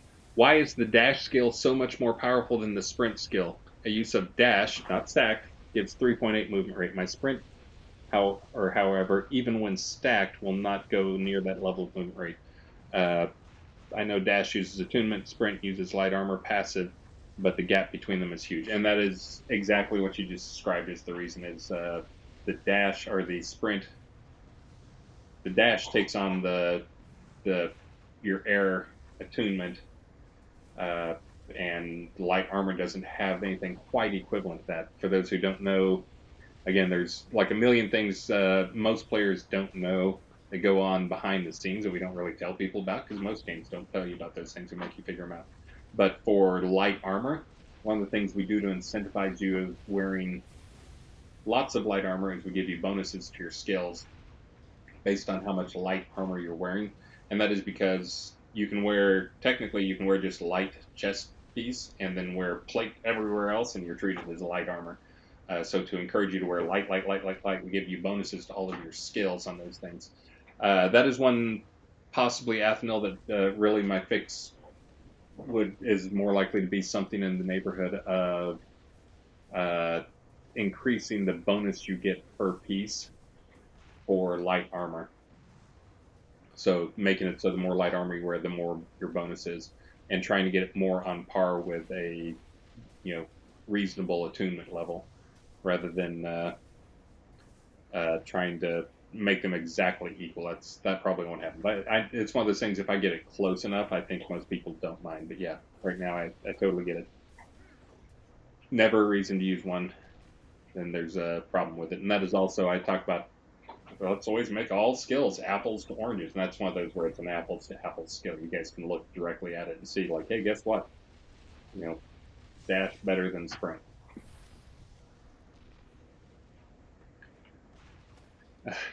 You should have turned on subscribing 4 years ago. Better late than never. Yeah, I don't know why that wasn't done. One of the things, like I'm actually looking at getting whatever the Twitch affiliate or something is. I have to stream 25 hours a month. I'm not sure what it is, but I plan on doing it anyway, so I'm just going to keep doing it. Let's see. Yeah, we'll keep this on, and again, it's just one of those things for you guys, ways to cheer us on and get us talking about stuff in streams. And I'm probably going to be doing 4/5 of the streaming, just because I've got it here at my account or at my house, and I've got the stream machine and everything set up. I'm going to try to encourage some of the other guys on the team, like List and Sanyo and some others, to get on and do some streams on their own as well. Ehondis, I'm out of pork rinds right now. I'm going to take care of that soon, though. I actually had it's a long story that I probably shouldn't tell, but I'm going to anyways because you guys threw me some bits. And I don't even know what that means, but I think it turns into pizza is pretty much what I hear. But I had my pork rinds. For those who don't know, I found some microwavable pork rinds that absolutely look like little pieces of hard plastic, but they have they're like really good protein. They're modest. Sodium is the only other bad thing. Low salt and no carbs. So it's like health food for anyone who's on a high protein diet. I'm not on a high protein diet, but I like pork rinds. But I would have them at the office, and I would show them. I think I showed them on a few streams. A few office mates, actually one office mate, complained and said that it was offensive to her. The smell was absolutely gross, which it was pretty gross. And by saying her, I probably gave away who it is. Still miss her, but anyways, so my pork rinds were exiled, and I had to bring them home. And I just got to the bottom of the bag, and as a sign, I was thinking, like, you know what, after this bag, I should buy another bag of pork rinds. And I usually put the things in like a porcelain type bowl and microwave them in there, so they fluff up in the bowl and get all big. And the bowl cracked in half in the microwave. I think it's because there wasn't much else in there, and if you microwave, ceramic stuff, it can crack because it gets too hot in different areas. But anyway, so the bowl cracked and ruined the last of my pork rinds. Like, it actually just broke in half. But anyways, I do plan on getting some more pork rinds, and I'll have to return to my system of just putting down a paper towel and putting the pork rinds on there.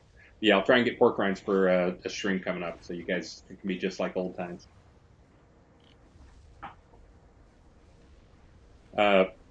Merrick Dragon, man, that's a name I haven't seen in a while.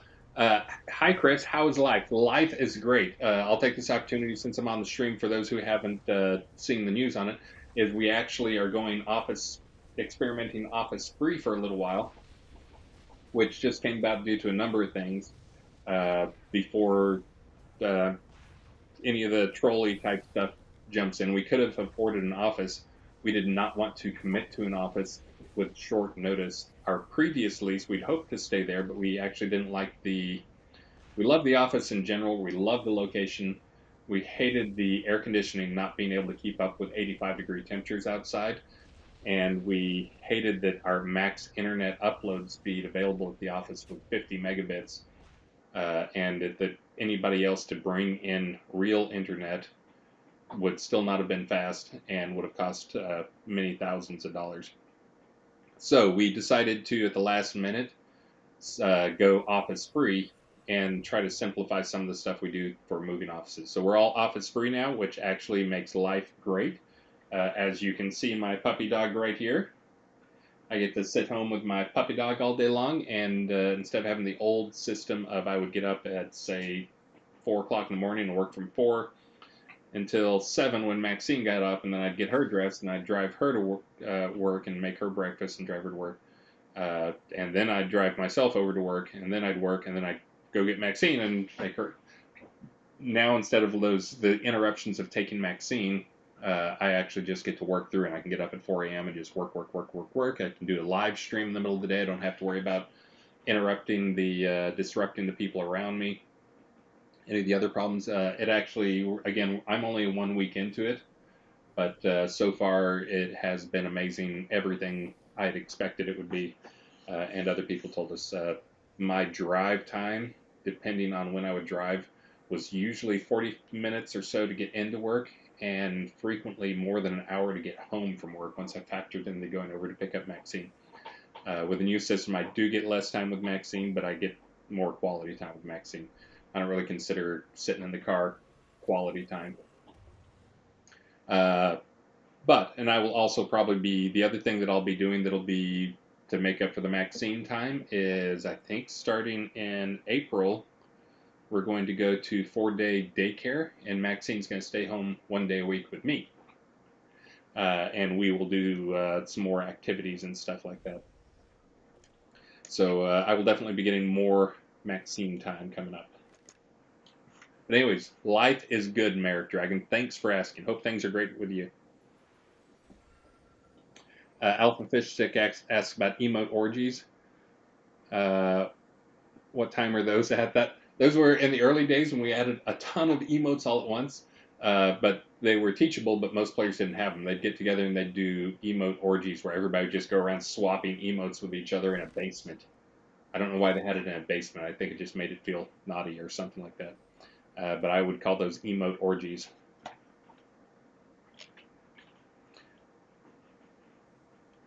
Let's see. Getting through a few more questions here, and then maybe I'll take part in a little bit of combat stuff. EVL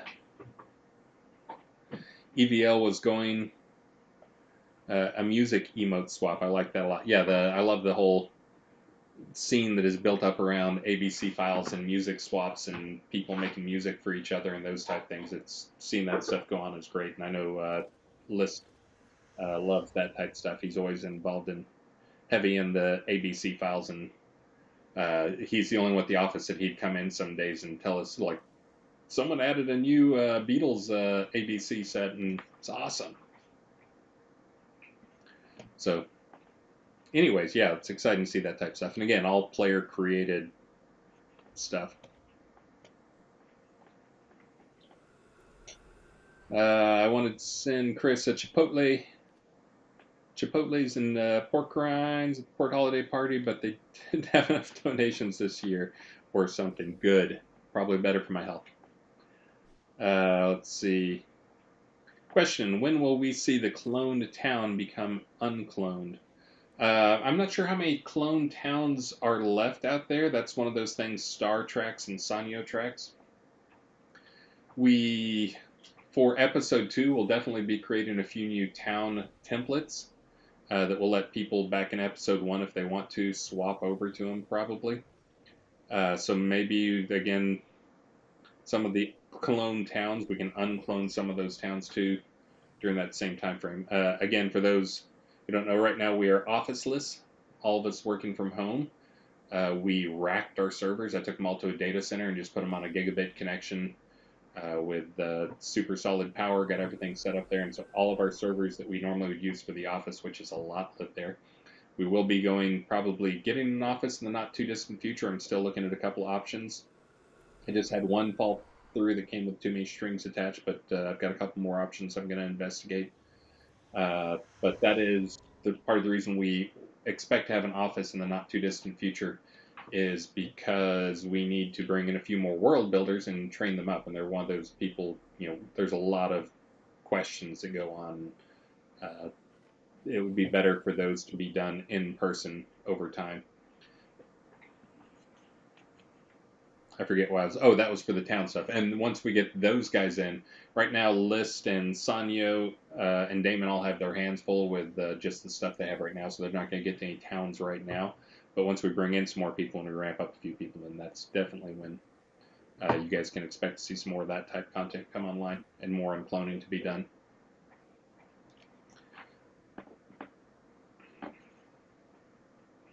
Let's see. Lord Degothia, can you make it so player buffs affect pets? You know what? I'm trying to think why they don't right now. Example, strength buff adds damage, hit points. Yeah, and strength buffs and strength, like all that stuff works the same on pets as it does on players. I'll add a task to investigate why to do that and think a little more about it. There may be a good reason. It's not coming to mind off the top of my head. Oh, it's becoming obvious I'm not moving in game. Went idle again.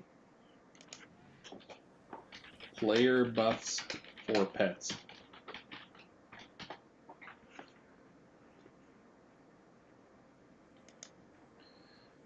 $10 bits for more rhymes.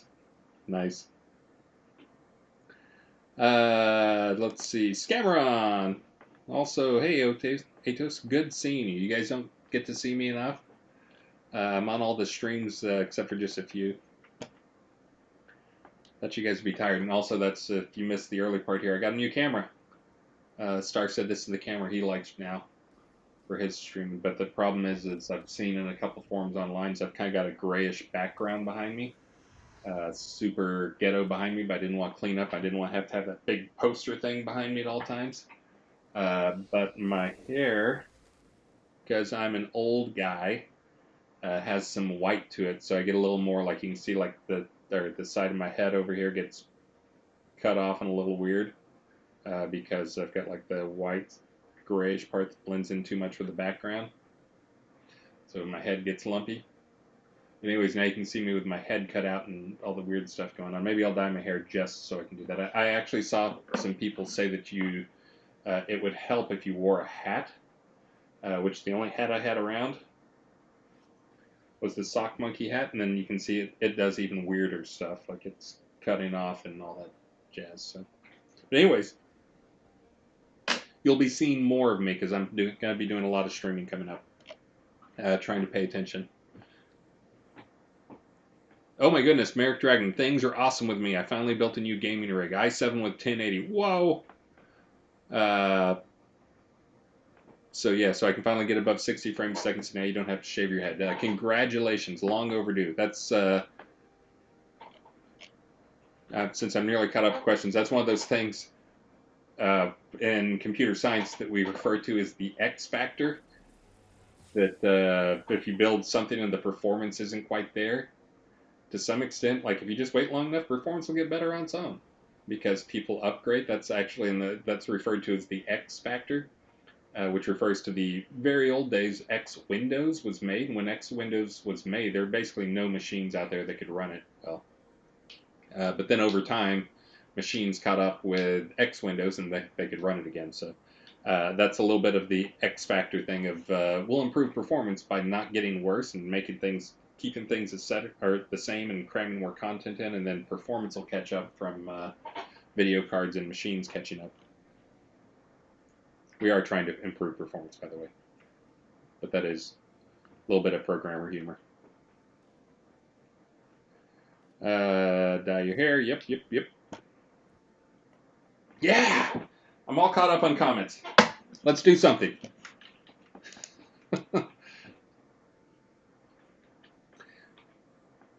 Technically, I think the event ends in like 9 minutes. Can somebody tell me, is that when the after party, is the after party going to be just open PvP? I saw there was some PvP going on here already. I think there's just a lot of non-PvP here, so.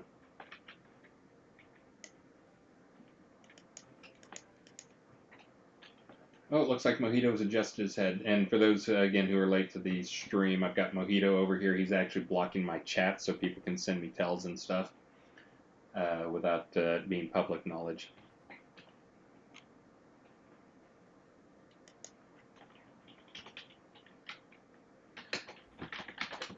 When do we start killing? I'm here for the killing.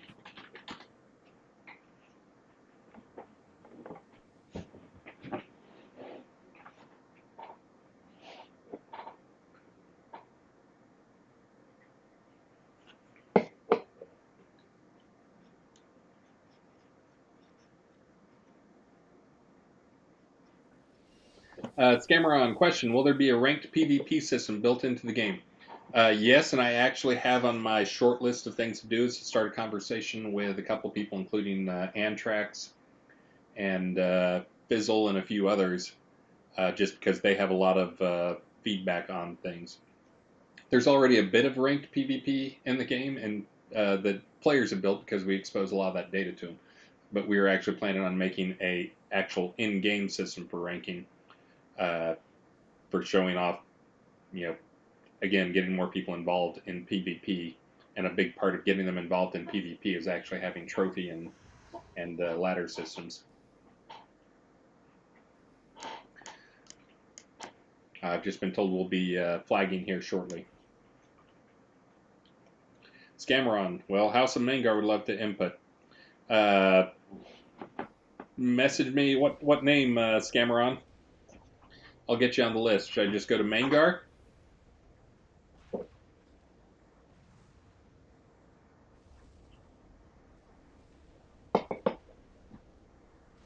Wow, that's a long, hard name. Okay, I'll try to include you on the thread. Let me add that to my list over here because there's no way I'll be able to spell that otherwise. Fizzle, Antrax, Artec. Yeah, I'm going to start a conversation with those guys. Fizzle's guild leader. Okay, so yeah, that's what I thought. But I'll start a conversation with those guys on a PvP ranking and ladder system and some other things with PvP stuff that's really desirable. And for those who are not PvPers, we do not spend, sadly, we only spend about 10% of our time on PvP, but the time we do spend on PvP is absolutely, when you look at the most content player time spent on stuff per time spent, PvP is way up there. It's kind of like the dungeons are giving players tools to build stuff themselves. It's actually a huge win to have that stuff in there. Plus, we do intend to attract more PvP people.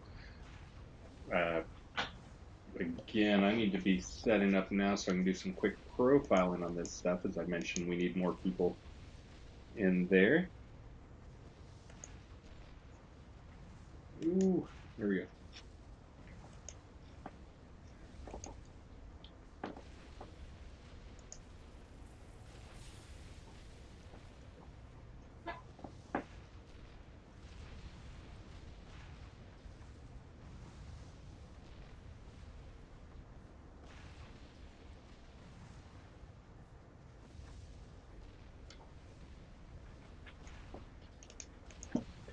Giving me advice here. Things I had not thought of. Thank you, Marguerite. Marguerite.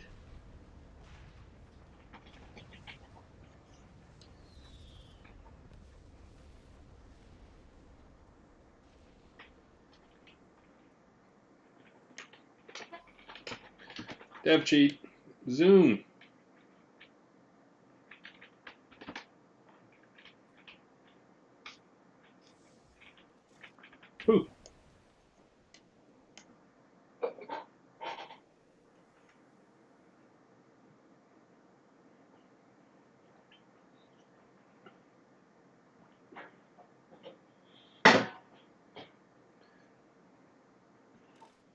All right, I think we're actually going to do some PvP now.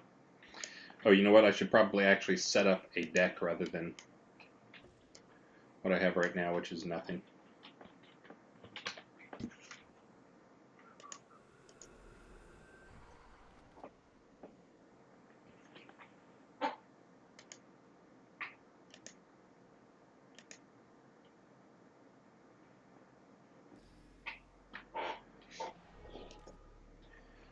Let's see.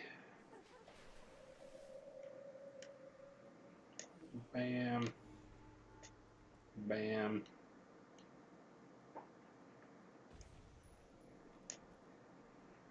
Keep that one locked.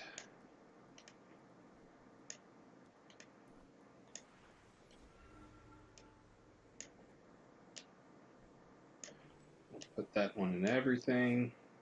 Everyone loves Rend.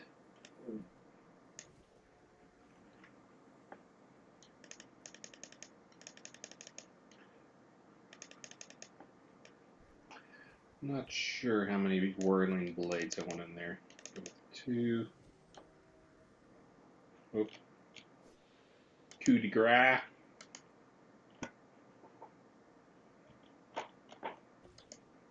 Don't need that in my random deck because I'm going to keep that locked. Do need thrust and riposte and Rend to have 5 of each of those.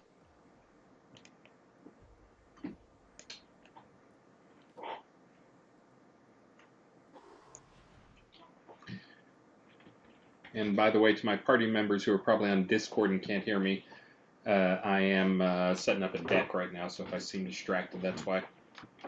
Oh wait, and I've got junk gear on, so I can actually set up some...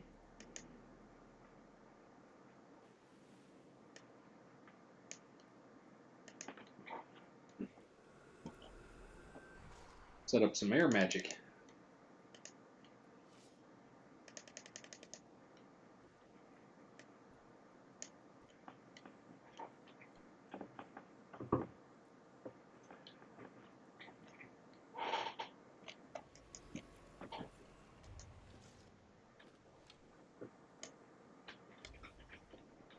I'm here.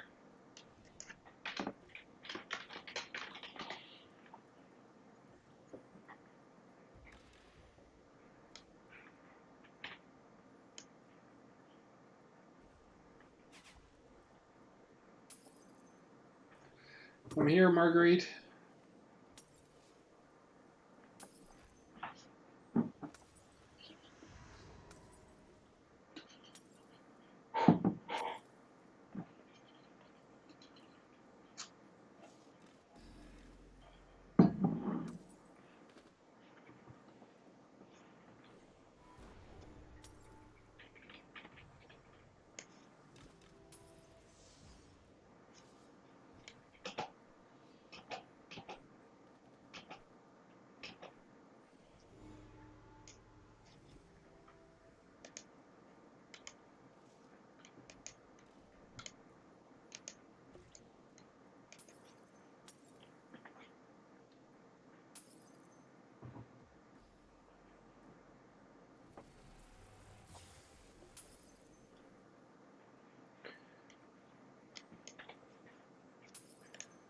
I'll get back and actually finish this.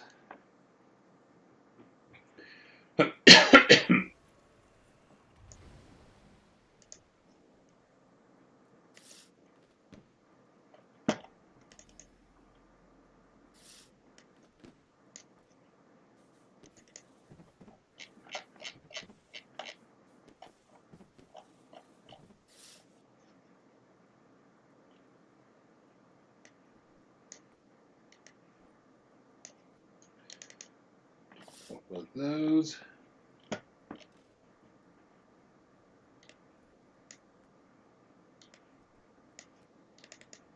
Couple of those.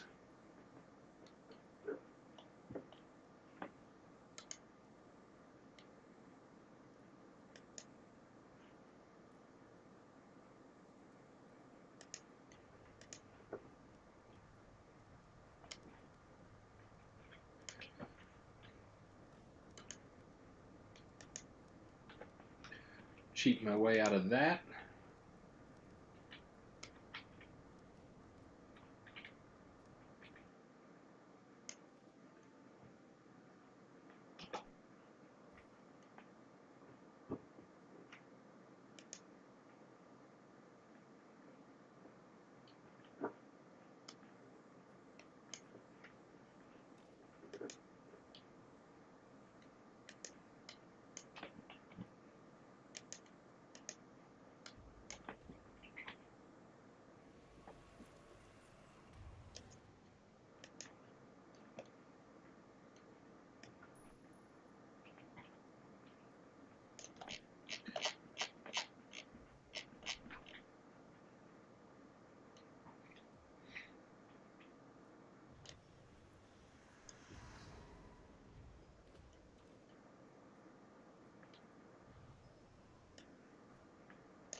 Let's see.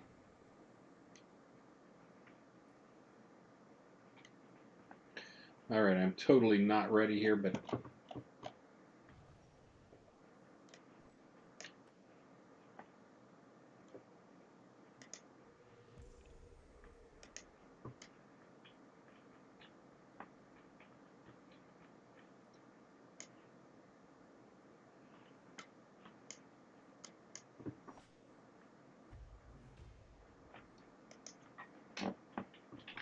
and yeah, that's one of those things. Let me make a note on that too, because I don't know where that got pushed to on the schedule. But parties of parties is where things will probably end up.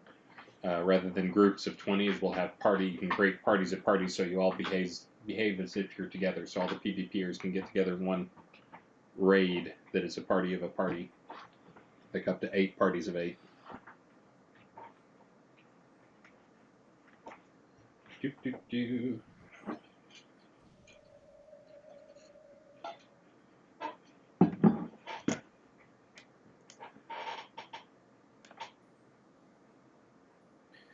Oh, just can't do it to you guys. I can't keep the night vision on. It's just too ugly.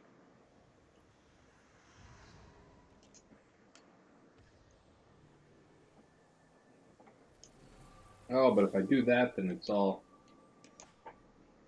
horrible because it's makes it obvious where we are.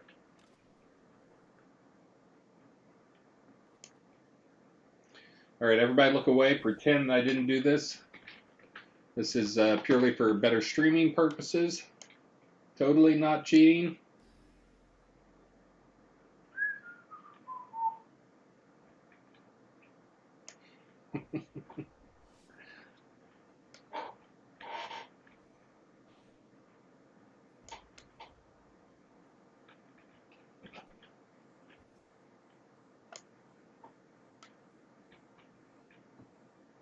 Can I go kill people yet?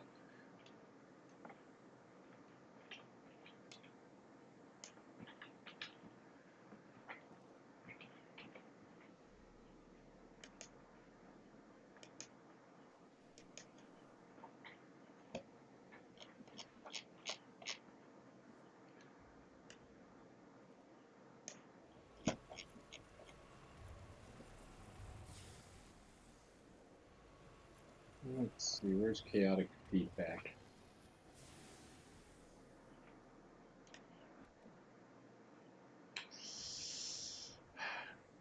That's somewhere else. I'm just going to put one copy of it in there. I'm sure I'll hit it occasionally.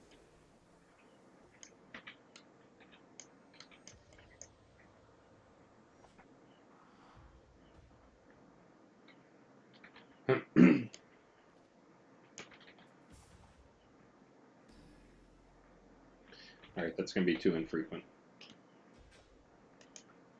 Let me add a second copy in there.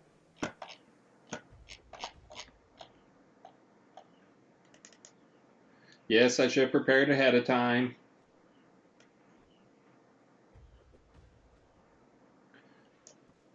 I'll do that just for fun.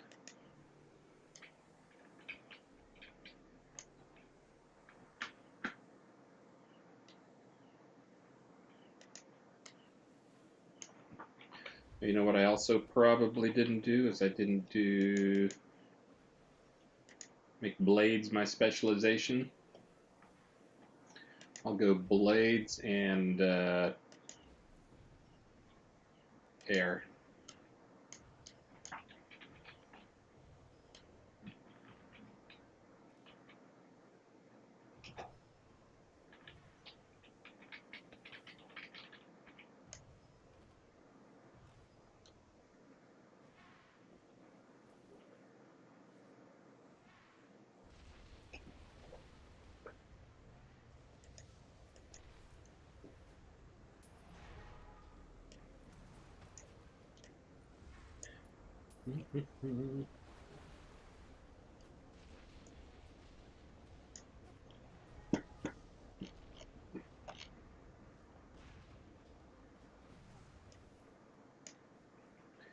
Yeah, that's how I roll.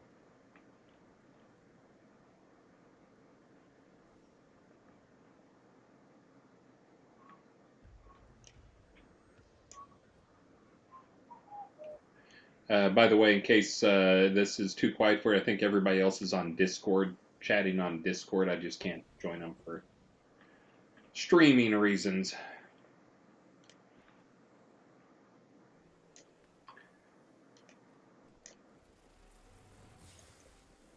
Throw a couple of those guys in.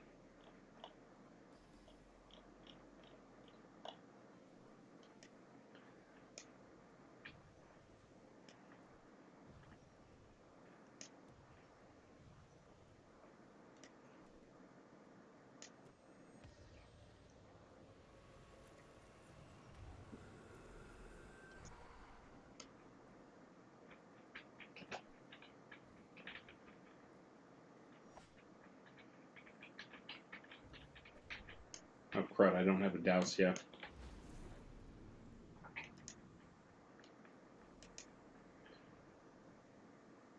Blarg.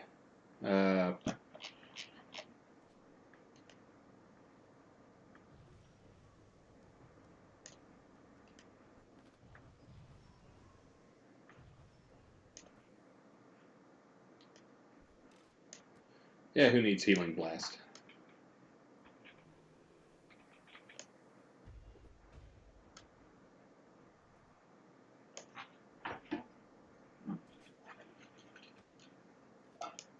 Alright, I think we're just about ready over here.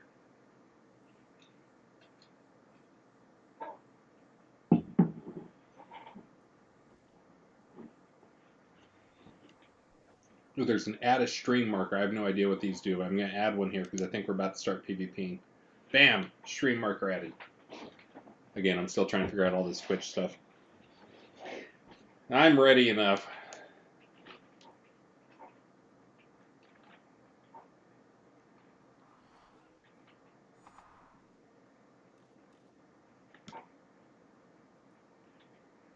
Wait, how do I know the good guys from the bad guys?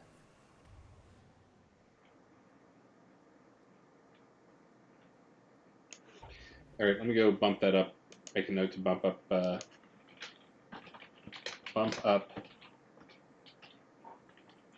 raids. Got it.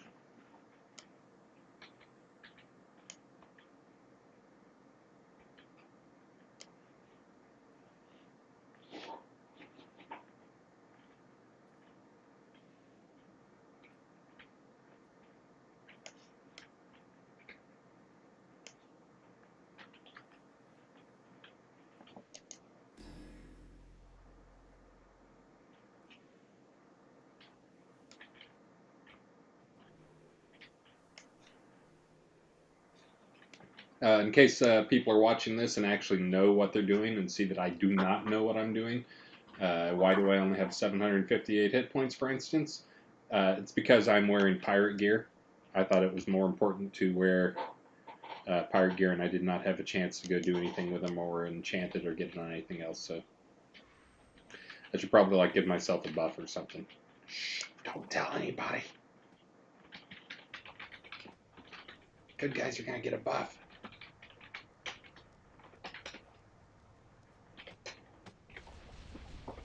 Wait, I'm already dead? What? Oh, you know what? I don't actually have I'm on my universe channel down there. You guys can't see it, but I'm not actually showing any combat stuff.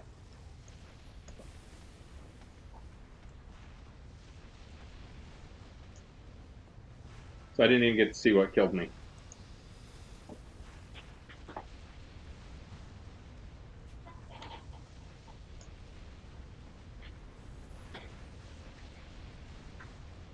There we go. Now I can cheat.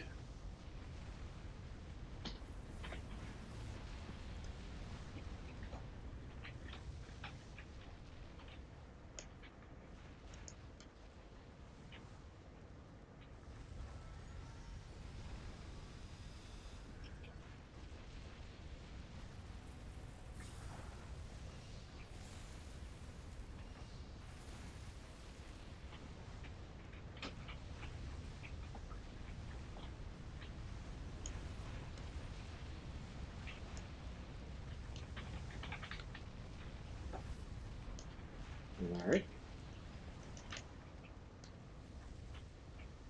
So bad. So bad.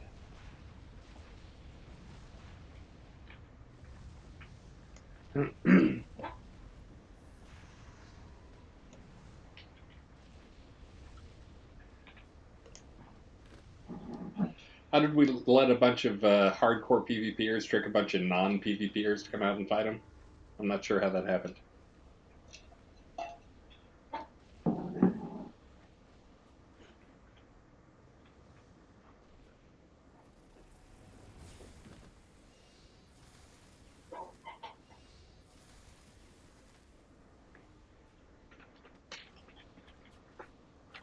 All right, going up a little more boss mode here. 400 and buff strength there. Now I got some hit points. Yeah.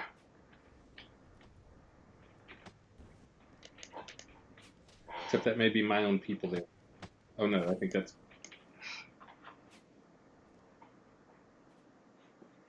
All right, I'm going to scroll back and see what they're doing to kill me there. Grumpy hits me for 3. Got 3 criticals in a row. Bows are, for those who don't know, bows are pretty high crit rates. But yeah, 4 out of 5 hits that hit me there were critical.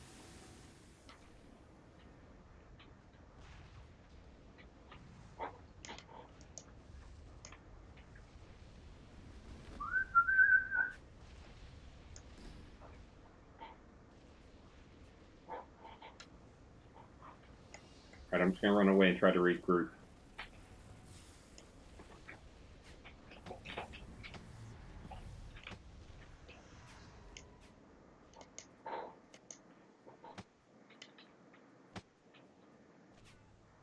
Run away. Ah.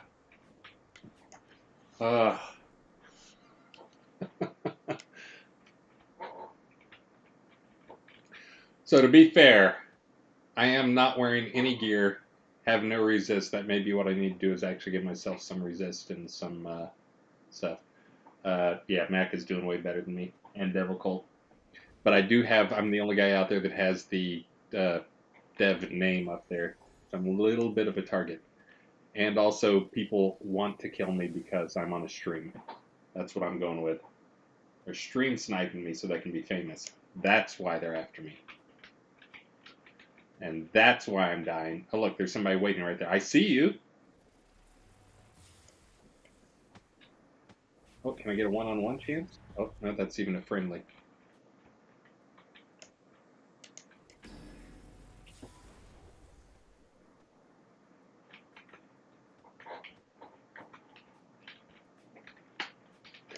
Let's get some chaotic feedback going. Yeah. Oh, wait, I think that's one of my guys. Oh, good God. All right, let's see. Grumpy hits me for 642 points of damage. And I just gave that a boost. All right, not having any armor on is kind of a big deal. I will say that much.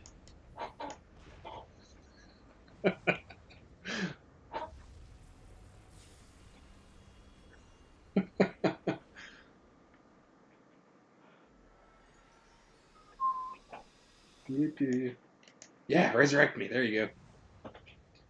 Now let me apply my buff here.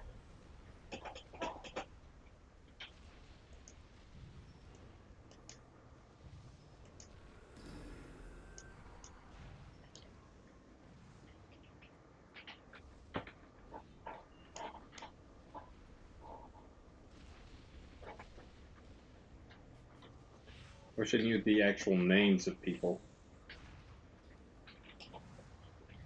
Whoops. I'm pretty sure Donis is someone I want to kill.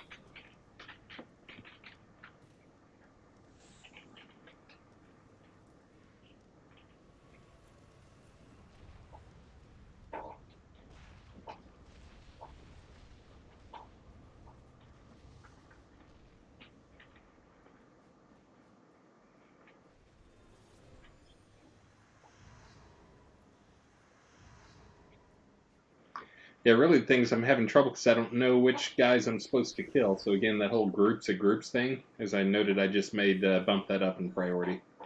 That would make this situation so much better. For Anthrax, I know I want to kill him. He's just laughing. He knows he can slaughter me so easily.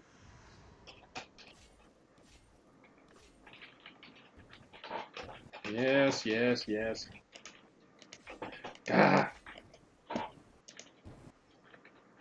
How did I get to 0 focus? Who drained me completely of focus? Or did I do it with my chaotic shield and the air shield of air? Such a target.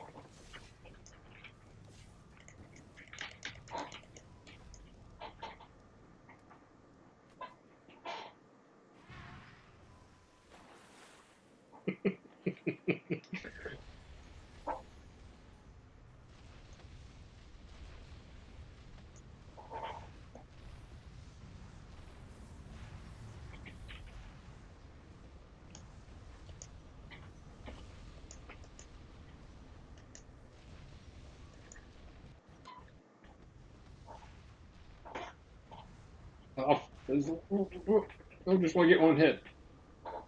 Just one hit.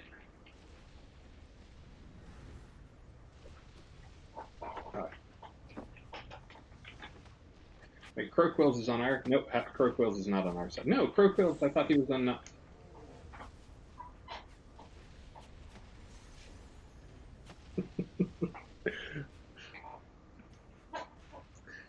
So yeah, so is one good thing that'll come out of this is I see how agonizing it is trying to hold a big fun PvP event like this because you can't tell who people are. You guys may know names better and you can tell who you've got targeted and you know which side they're on, but I don't know the names well enough to know uh, who I'm attacking and whether they're on my team or not.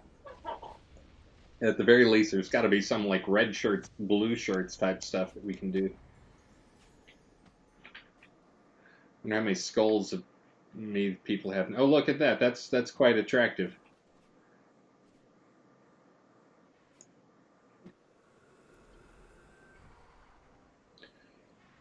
Yeah, groups. And for those who don't know, we've talked about before, but I don't know why, but it keeps getting deprioritized. Probably because I wasn't setting the priorities. But groups of groups is high on my priority list, and it would basically just let you form groups. Oh, good. They're spawn camping me now.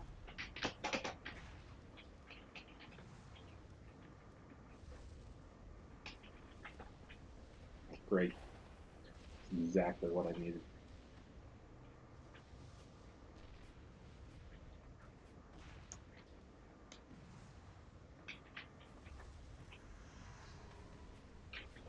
Okay.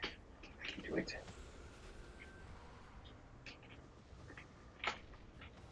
See him. I'm gonna chase him. Oh, come on. Come on, guys.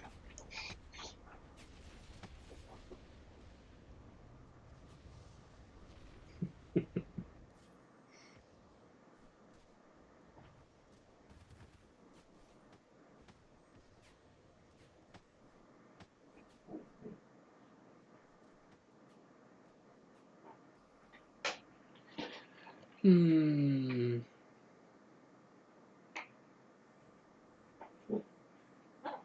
Yeah, and that's the other thing is, again, I'm wearing No boots because it ruined my pirate look. I'm wearing no pants because I wanted to wear the peg leg and I didn't have a chance to do anything with it. And I've got the pirate hat on, so I'm basically wearing zero gear and have my skills are set to, I think I set them to 120. 110 it looks like. So I'm not even on par skill with these guys with no gear. And as they pointed out, I don't even have any food buffs or blessings. I should go buy something from the crown store and get one of those pay to win blessings, right? Right? If I get some of those, then I'll suddenly start winning, right?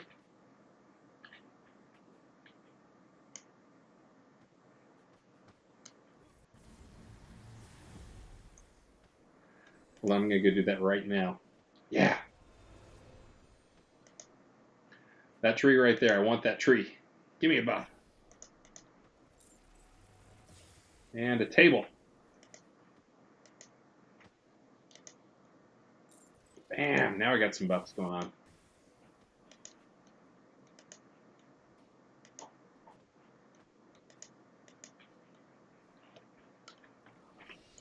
Wow. And nobody killed me for some reason.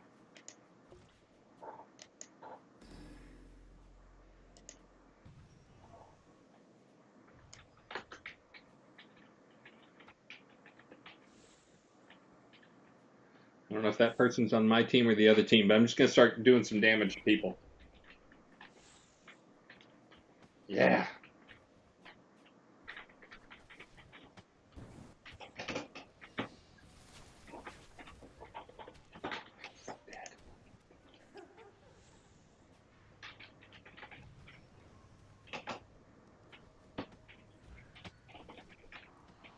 Oh, get that person.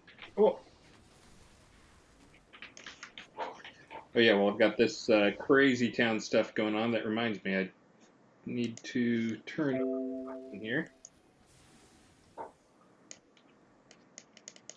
How am I still alive?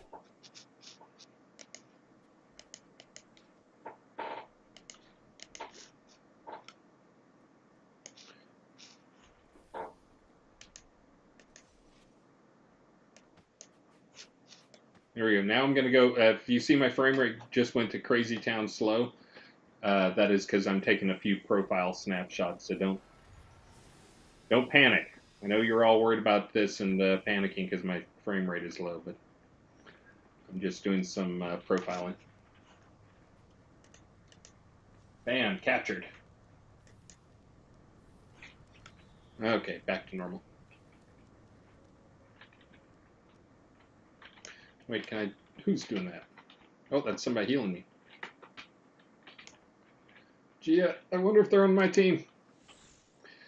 Just gonna go start nuking everybody I can.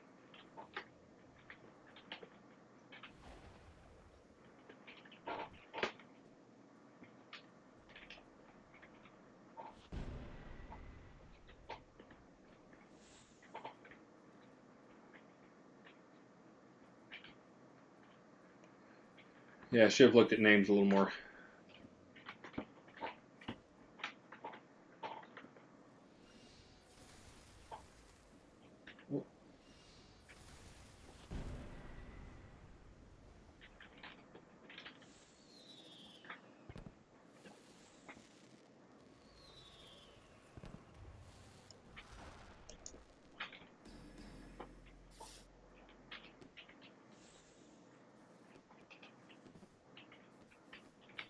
Oh, nice, I got a clone following me.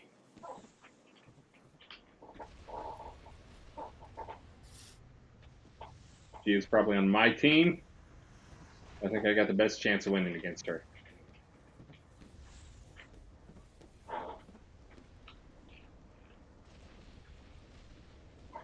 This is what happens when you invite your dad to a PvP party. Killing anybody near me.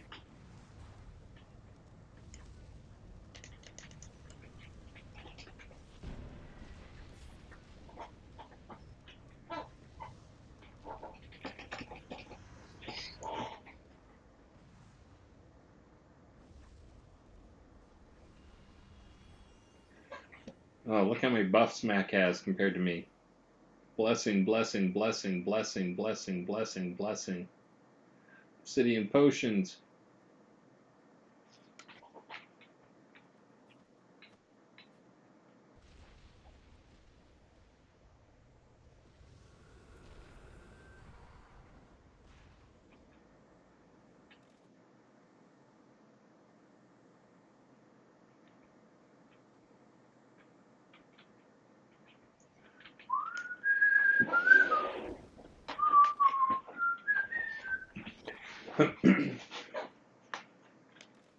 Alright, while I wait for resurrection there,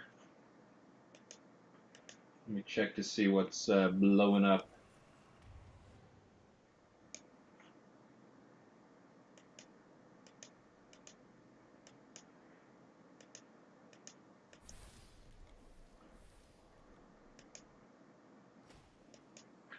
So the big thing that's blowing up is still the one we hope to get a fix on soon, which is generally just parsing messages that come in.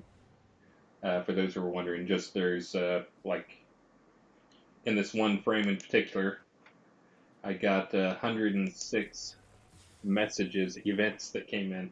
Now again, this is one of those things where profiling kind of destroys the experience, the profiling quality.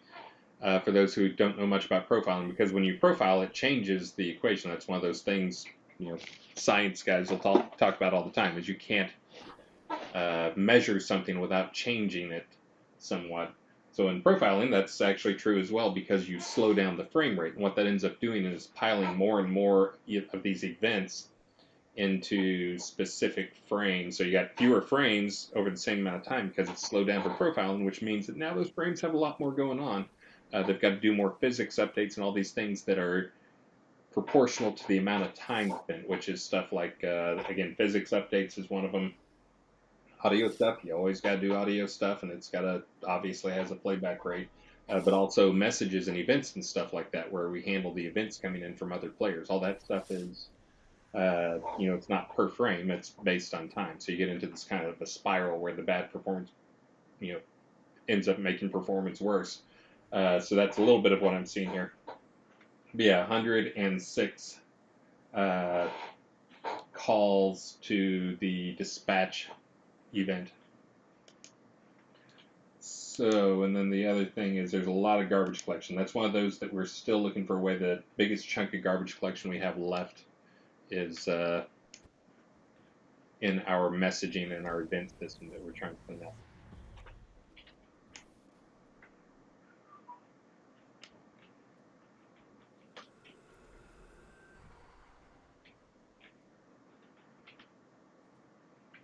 If I just swim out into the ocean, can I do that? Is that acceptable? See, when we were talking pirate stuff, I thought we'd be fighting on boats and things.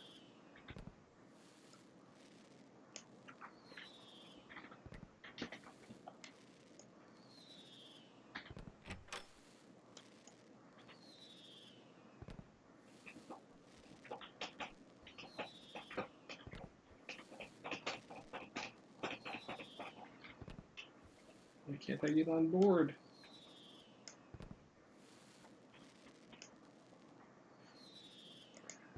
Let's see. I think I'm going to go do some observing here.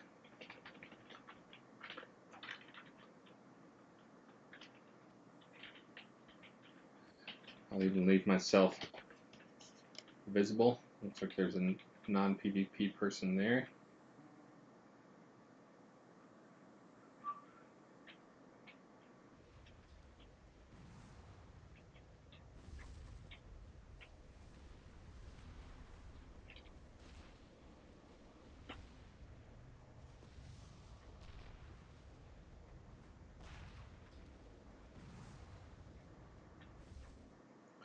Well, it looks like the fight has shifted down here.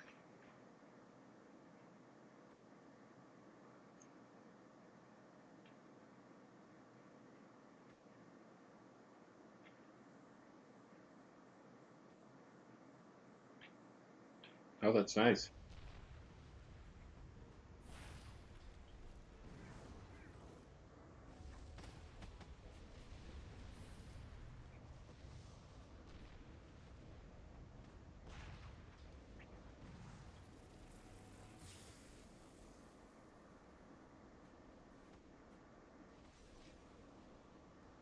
You know what? I think Donna's is on our side, even though I kept attacking her every time. Where's that part?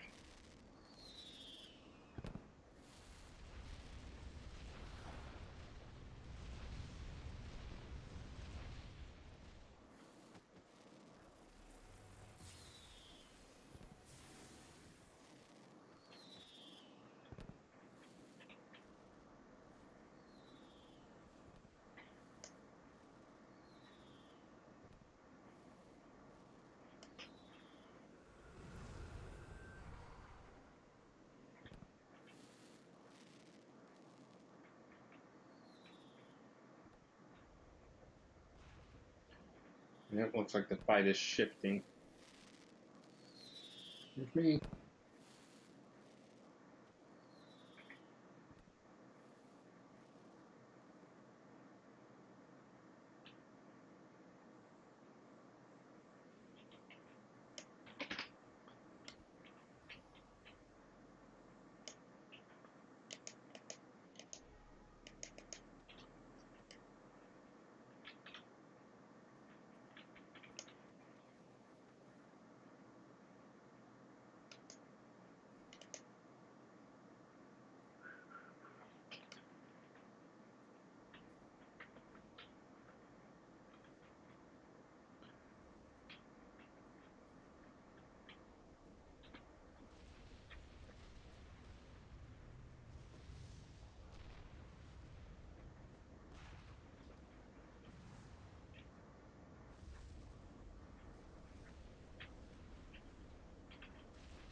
Apparently Anthrax is on my side.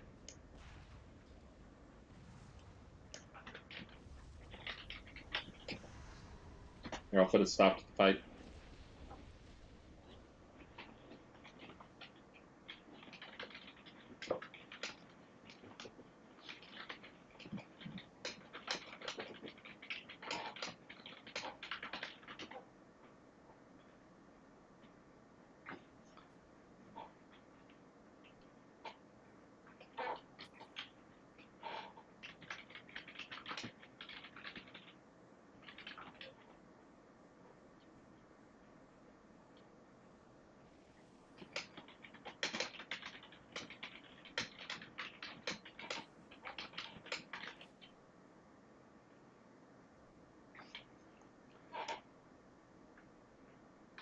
Look at all the numbers flying out of that person.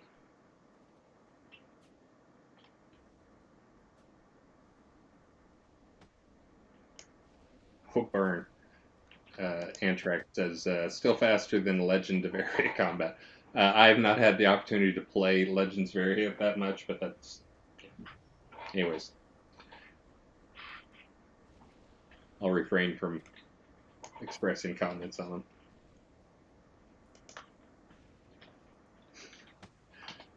So this is what actually happens for those who haven't seen me a stream of when I do a time scale thing.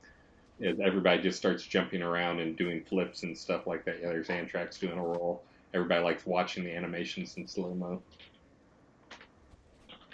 Okay, I'm speeding it back up now so that people can get busy healing and such. Okay, now I'm gonna die.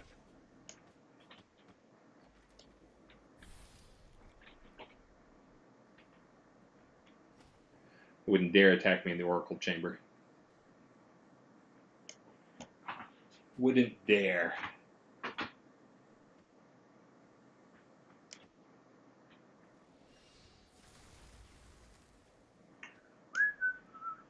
Nothing to see here, just friendly old Dev.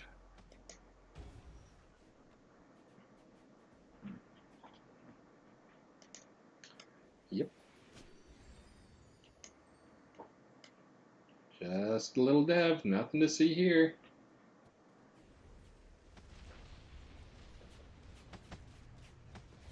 Alright, apparently didn't find that.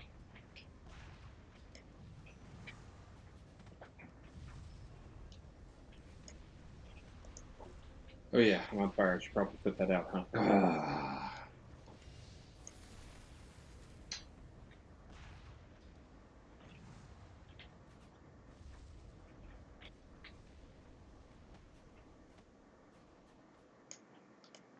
Do,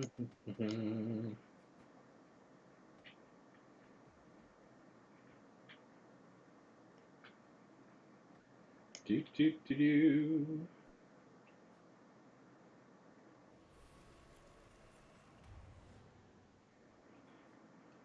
Hey, Mojito, you having fun, bud?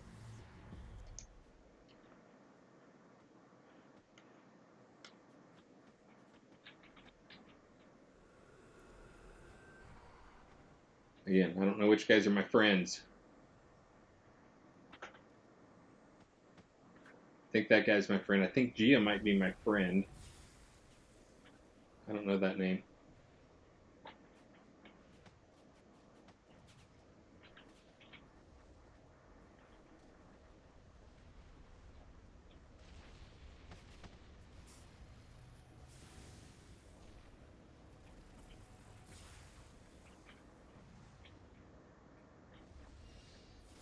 I'll go try to flank him.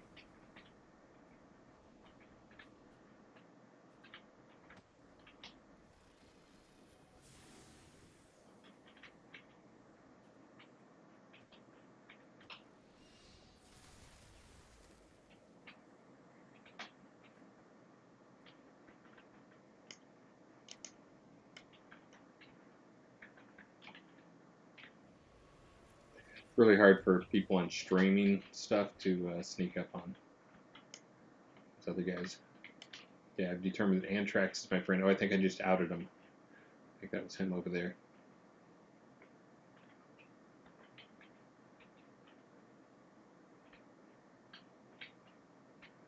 Alright. I guess they're using this spawn point over here. So Guepsi Pantuno, I think, is my friend.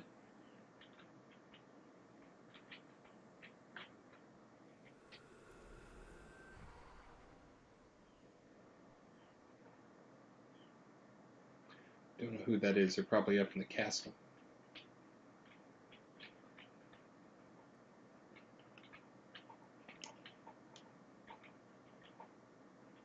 Oops.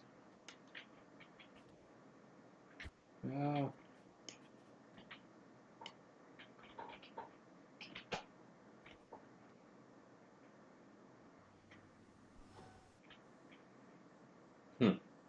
That person might have been my friend.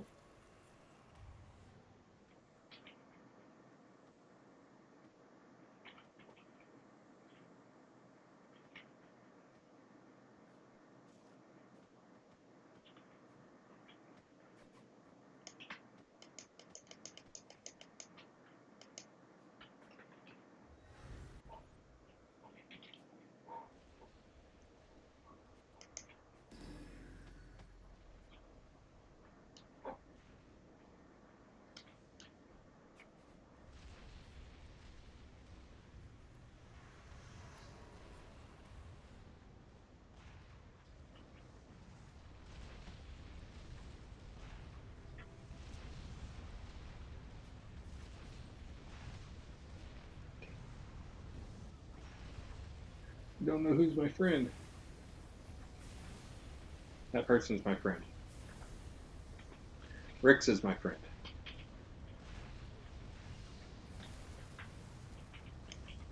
I think these people may know somebody's fighting somebody.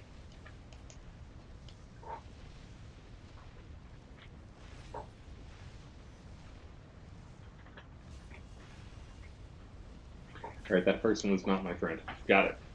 Yeah! I'm getting this down.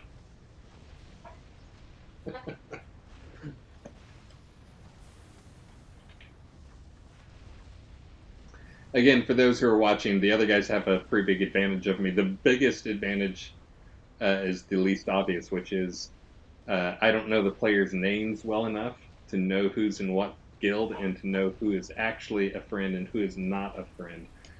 Which, as I've already said, I'm bumping up the whole parties of parties priority dramatically after this event. Which is why I'm in the game playing with you guys. Because yeah, this would have been an absolutely awesome event. Would have felt like I could have contributed some if I could only identify who was a friend and who was a foe.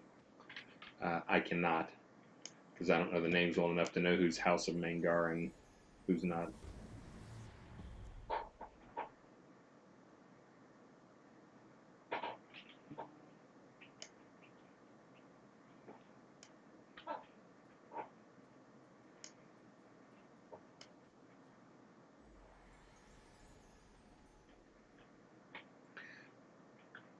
I think these guys are my friend. I'm gonna go with that.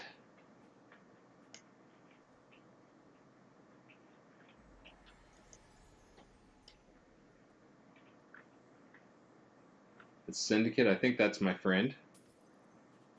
Wait, Shadow People. I think that guy's bad. Aren't Shadow People bad? I'm gonna kill this guy. You're meat. I think Shadow People are bad. I think they were the bad guys.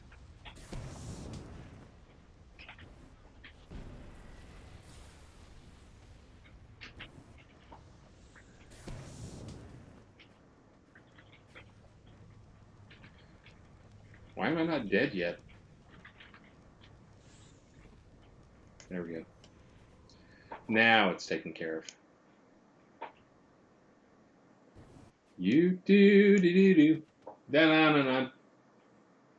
I think the new little camera thing works out pretty well. This is using like a chroma key thing to, or not a chroma key. Chroma something. Chroma cam. Cam chroma. Yeah, now I don't have to clean up my background.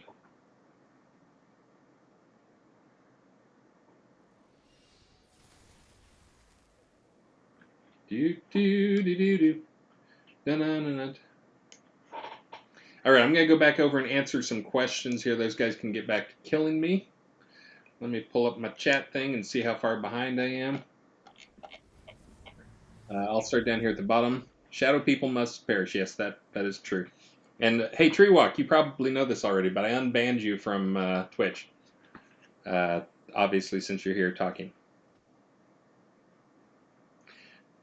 At least you're here playing the game. It's really appreciated. Yes, so I mean, it's good for us to see because this is the type of event that I would love in most any game. But yeah, we're missing a few features, in my opinion, to make it really cool. So you can have 20 versus 20. One is the performance, even on a pretty good machine, drops to 20 frames per second in crazy situations like that. But two is more important.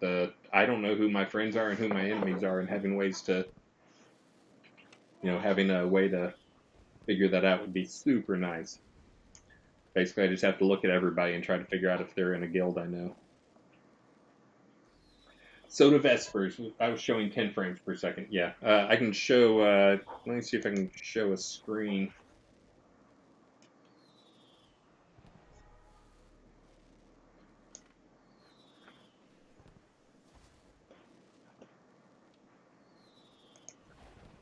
Let's see.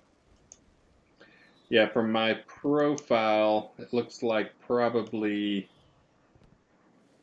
I was jumping between 25 and looks like the lowest was about a 64 millisecond frame, which would be a 16 frame per second frame.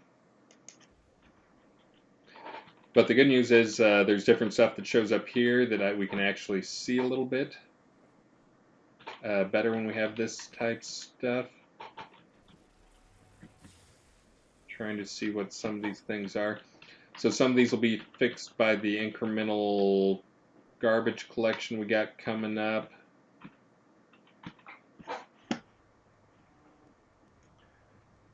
Let me see if I can figure out how to get this on screen here.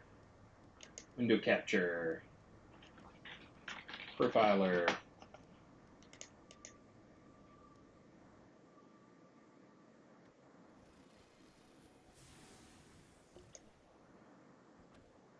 Let's see, that is not going to be what I want. But let me try doing that. That is also not what I want. Try doing that and then maximize. Bam! Now you can see what's going on. Or you could if it were not a crazy resolution and scaling down. Let's try that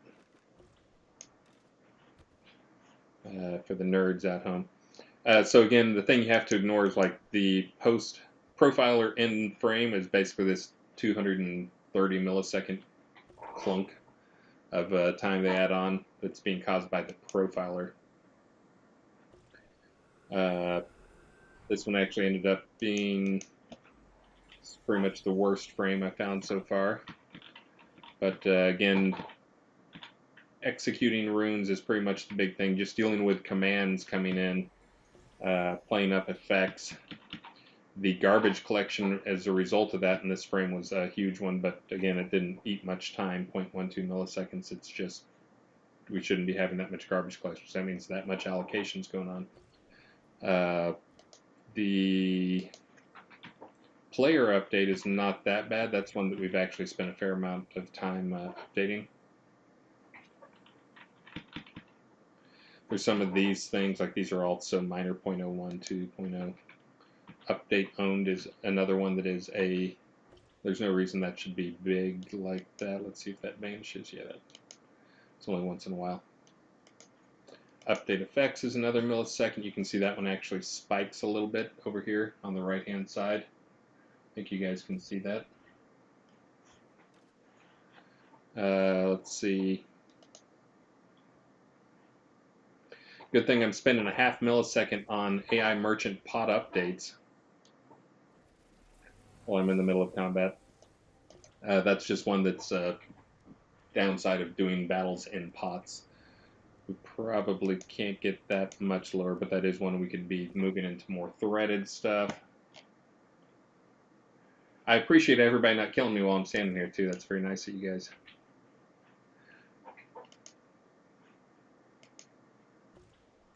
Combat effect updates, update cameras.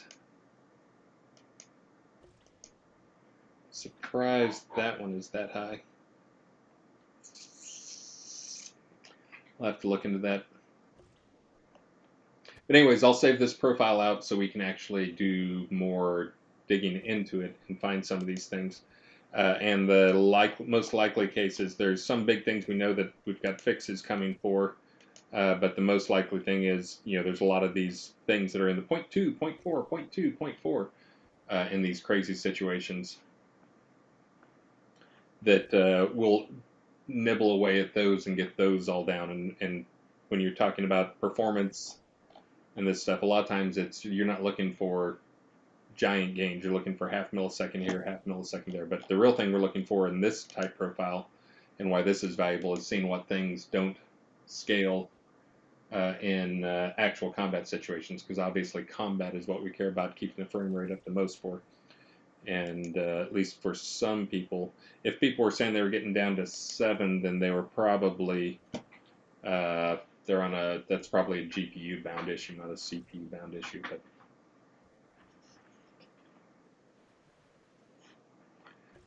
all right, well, I got a good profile here. I'm going to go ahead and save this sucker out.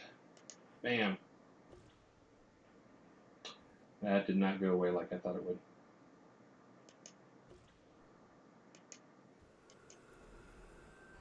Profiler, there we go. Saving this guy out.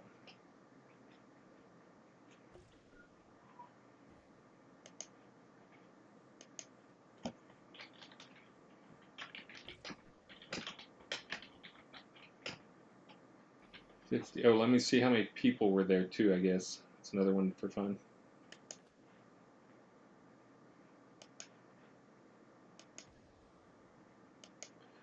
63 active people in there. And it looks like the number of actions people are averaging, that's another thing that happens a lot in PvP stuff, is people end up doing a lot of actions, about 1.6 actions per second. So that actually gets pretty tough to keep up with. But again, that's one of the things now with some profiles on that type of stuff. I can get some more information on it. And I can actually at least make Jairus to go and investigate and build up or fix some of those things.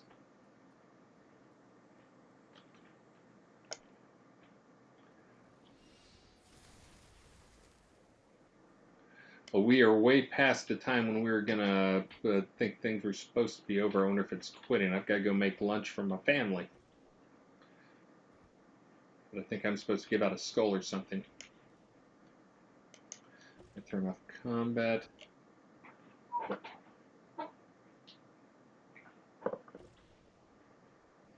And someone keeps following me around and dumping buckets on me.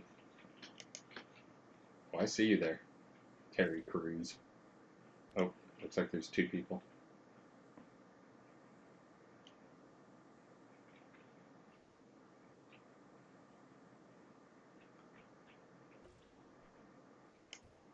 Dog cam. Hey, Mojito.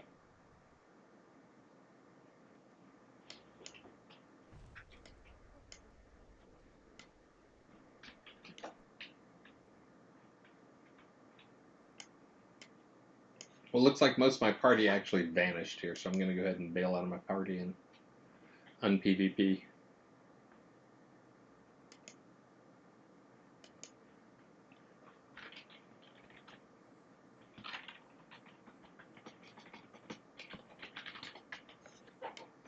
Get over here and answer a few more questions and then call it a day.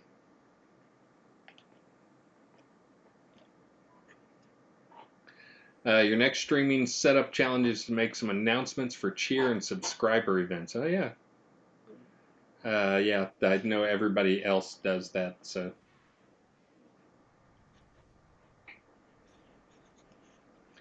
Let's see. What if you're a healer? How would the other people on your team not be partied with you? The idea, this I think is in regards to the raid. So the idea for the raids is basically we give you a way to, you can add other parties to your party. You will not have all of their healths on screen. They will be treated those if they're in your party for in terms of PvP stuff like this. So again, you wouldn't have to worry about targeting someone who wasn't in your party or someone who was in your raid. You can focus on only killing the bad people. Let's see. But it would also, like for heals, it would matter. For PvP, it would matter. For loot is kind of one of the things where the question comes up, and also for experience distribution. Those will probably stick with the party, so whichever party gets the kill gets the experience. Yeah, I mean, for this type, it would be massive for this type of event. It'd be also big for going on raids together, so people don't have to worry, or going on high-end content raids together. No, don't hurt Catherine Rose. If only I could heal her. Only I could heal her. I can't.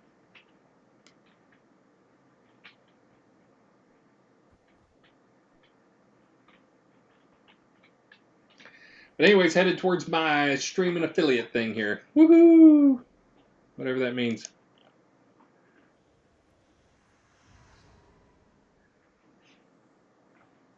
Yeah, this little chat log doesn't timestamp things. I don't know how old some of these are.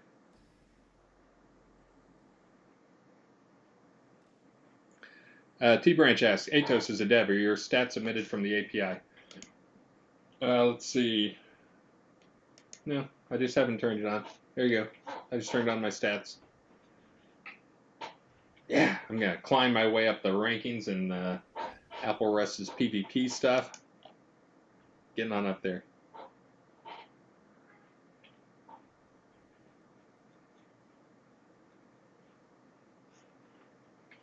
Okay, let's see. I got a buff. Oh, those two things that I saw someone posting about the pay-to-win buffs. So the two buffs I got for buying two items a little while ago were apparently plus 10 moon resistance and plus 10 sun attunement. Again, we'll probably turn those off. We'll see. We may turn them off this release. We do not intend to normally have pay-to-win stuff. That was, again, make sure people know about the store, have a reason to go visit the store, get used to the store, since we just turned off our If you think about it, our only way we make money is we basically turned off our old cash shop that was on the web, so now everything's in the store. So trying to avoid going to zero and make sure people actually know about it and use the stuff in store is the main reason for that. But yeah, as people like to have big headlines, there's at least one website did a Shroud to win, selling pay to win, or Shroud selling pay to win buffs. Whatever. Even though we announced it was temporary. Let's see. Your menu. Gonna read over questions here, and then I'm gonna call it a day and go make some food.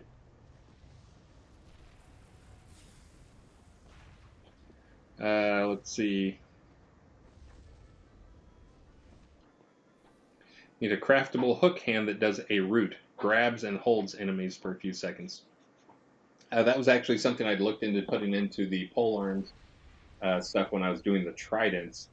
And mainly the reason I didn't was I figured tridents or pole arms are already powerful enough. I gave some pole arms some additional thing, but they've already got skewer anyway, so they can that's got a built-in root.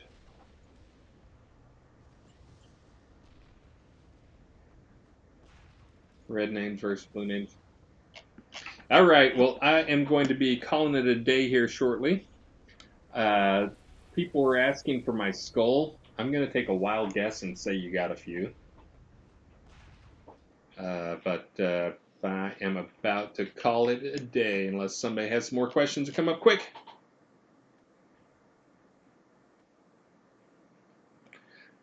Chatty Twitch. I did experience a weird respawn bug. Need more information? Write up a bug.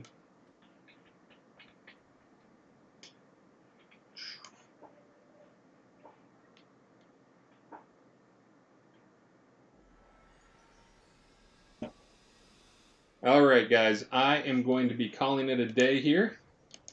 Glad you joined me for Chaos, and hopefully you're listening to some things. Is the main reason I'm doing these. I'm going to be doing these during the week so I can do playthroughs on stuff. But I'm also going to be doing these for this one. I was doing it so I could get an idea. Couple things, two things. One thing is profile PvP, hectic PvP stuff with 64 people in it. So we can go and fix those things. A lot of it, in case you missed it, boils down to the problem is what we already know and we're working on fixing. But it's also just, you have to keep in mind there's like 100 skills, more than 100 skills a second being used in situations like that, which means 100 VFX. And so a lot of it is going to be, we'll be limiting VFX, limiting things on what you can see, limiting the max number of VFX, because like, yeah, you cast a fireball in a crowded room of PvPers and everybody gets hit by it, and very much crazy time. But anyways, we'll be limiting some of those things. We already know about that, but also just the message dispatch and handling. We're already aware of that and working on it. We're going to have factions. I see GS. Yes, that's actually what I've got a thread set up to start talking about that with some of the PvPers out there. But yeah, that's definitely on the list. And what else? Oh, and bumping up priority of a few things, including, most importantly, getting raid on the list, on the short list of things. Raid so that we can have groups of groups, and you don't have to do what I did today, which is go around and tab, and it's like, there's a bad guy. I wonder, nope, I don't know. I could be a bad guy. And then just attack when pretty much every time it was always someone on my team. But anyways, thank you for watching, and look forward to more streams coming up. And thanks to all those wacky people out there who threw me bits, and I'm going to have to go Google and see what those are for. But thanks to everybody. Talk to you guys later. Bye. Oh, and Mojito, are you ready? There's Mojito. Mojito looks ready to end the stream. Here we go. Mojito, here we go. 5, 4, 3, 2, 1.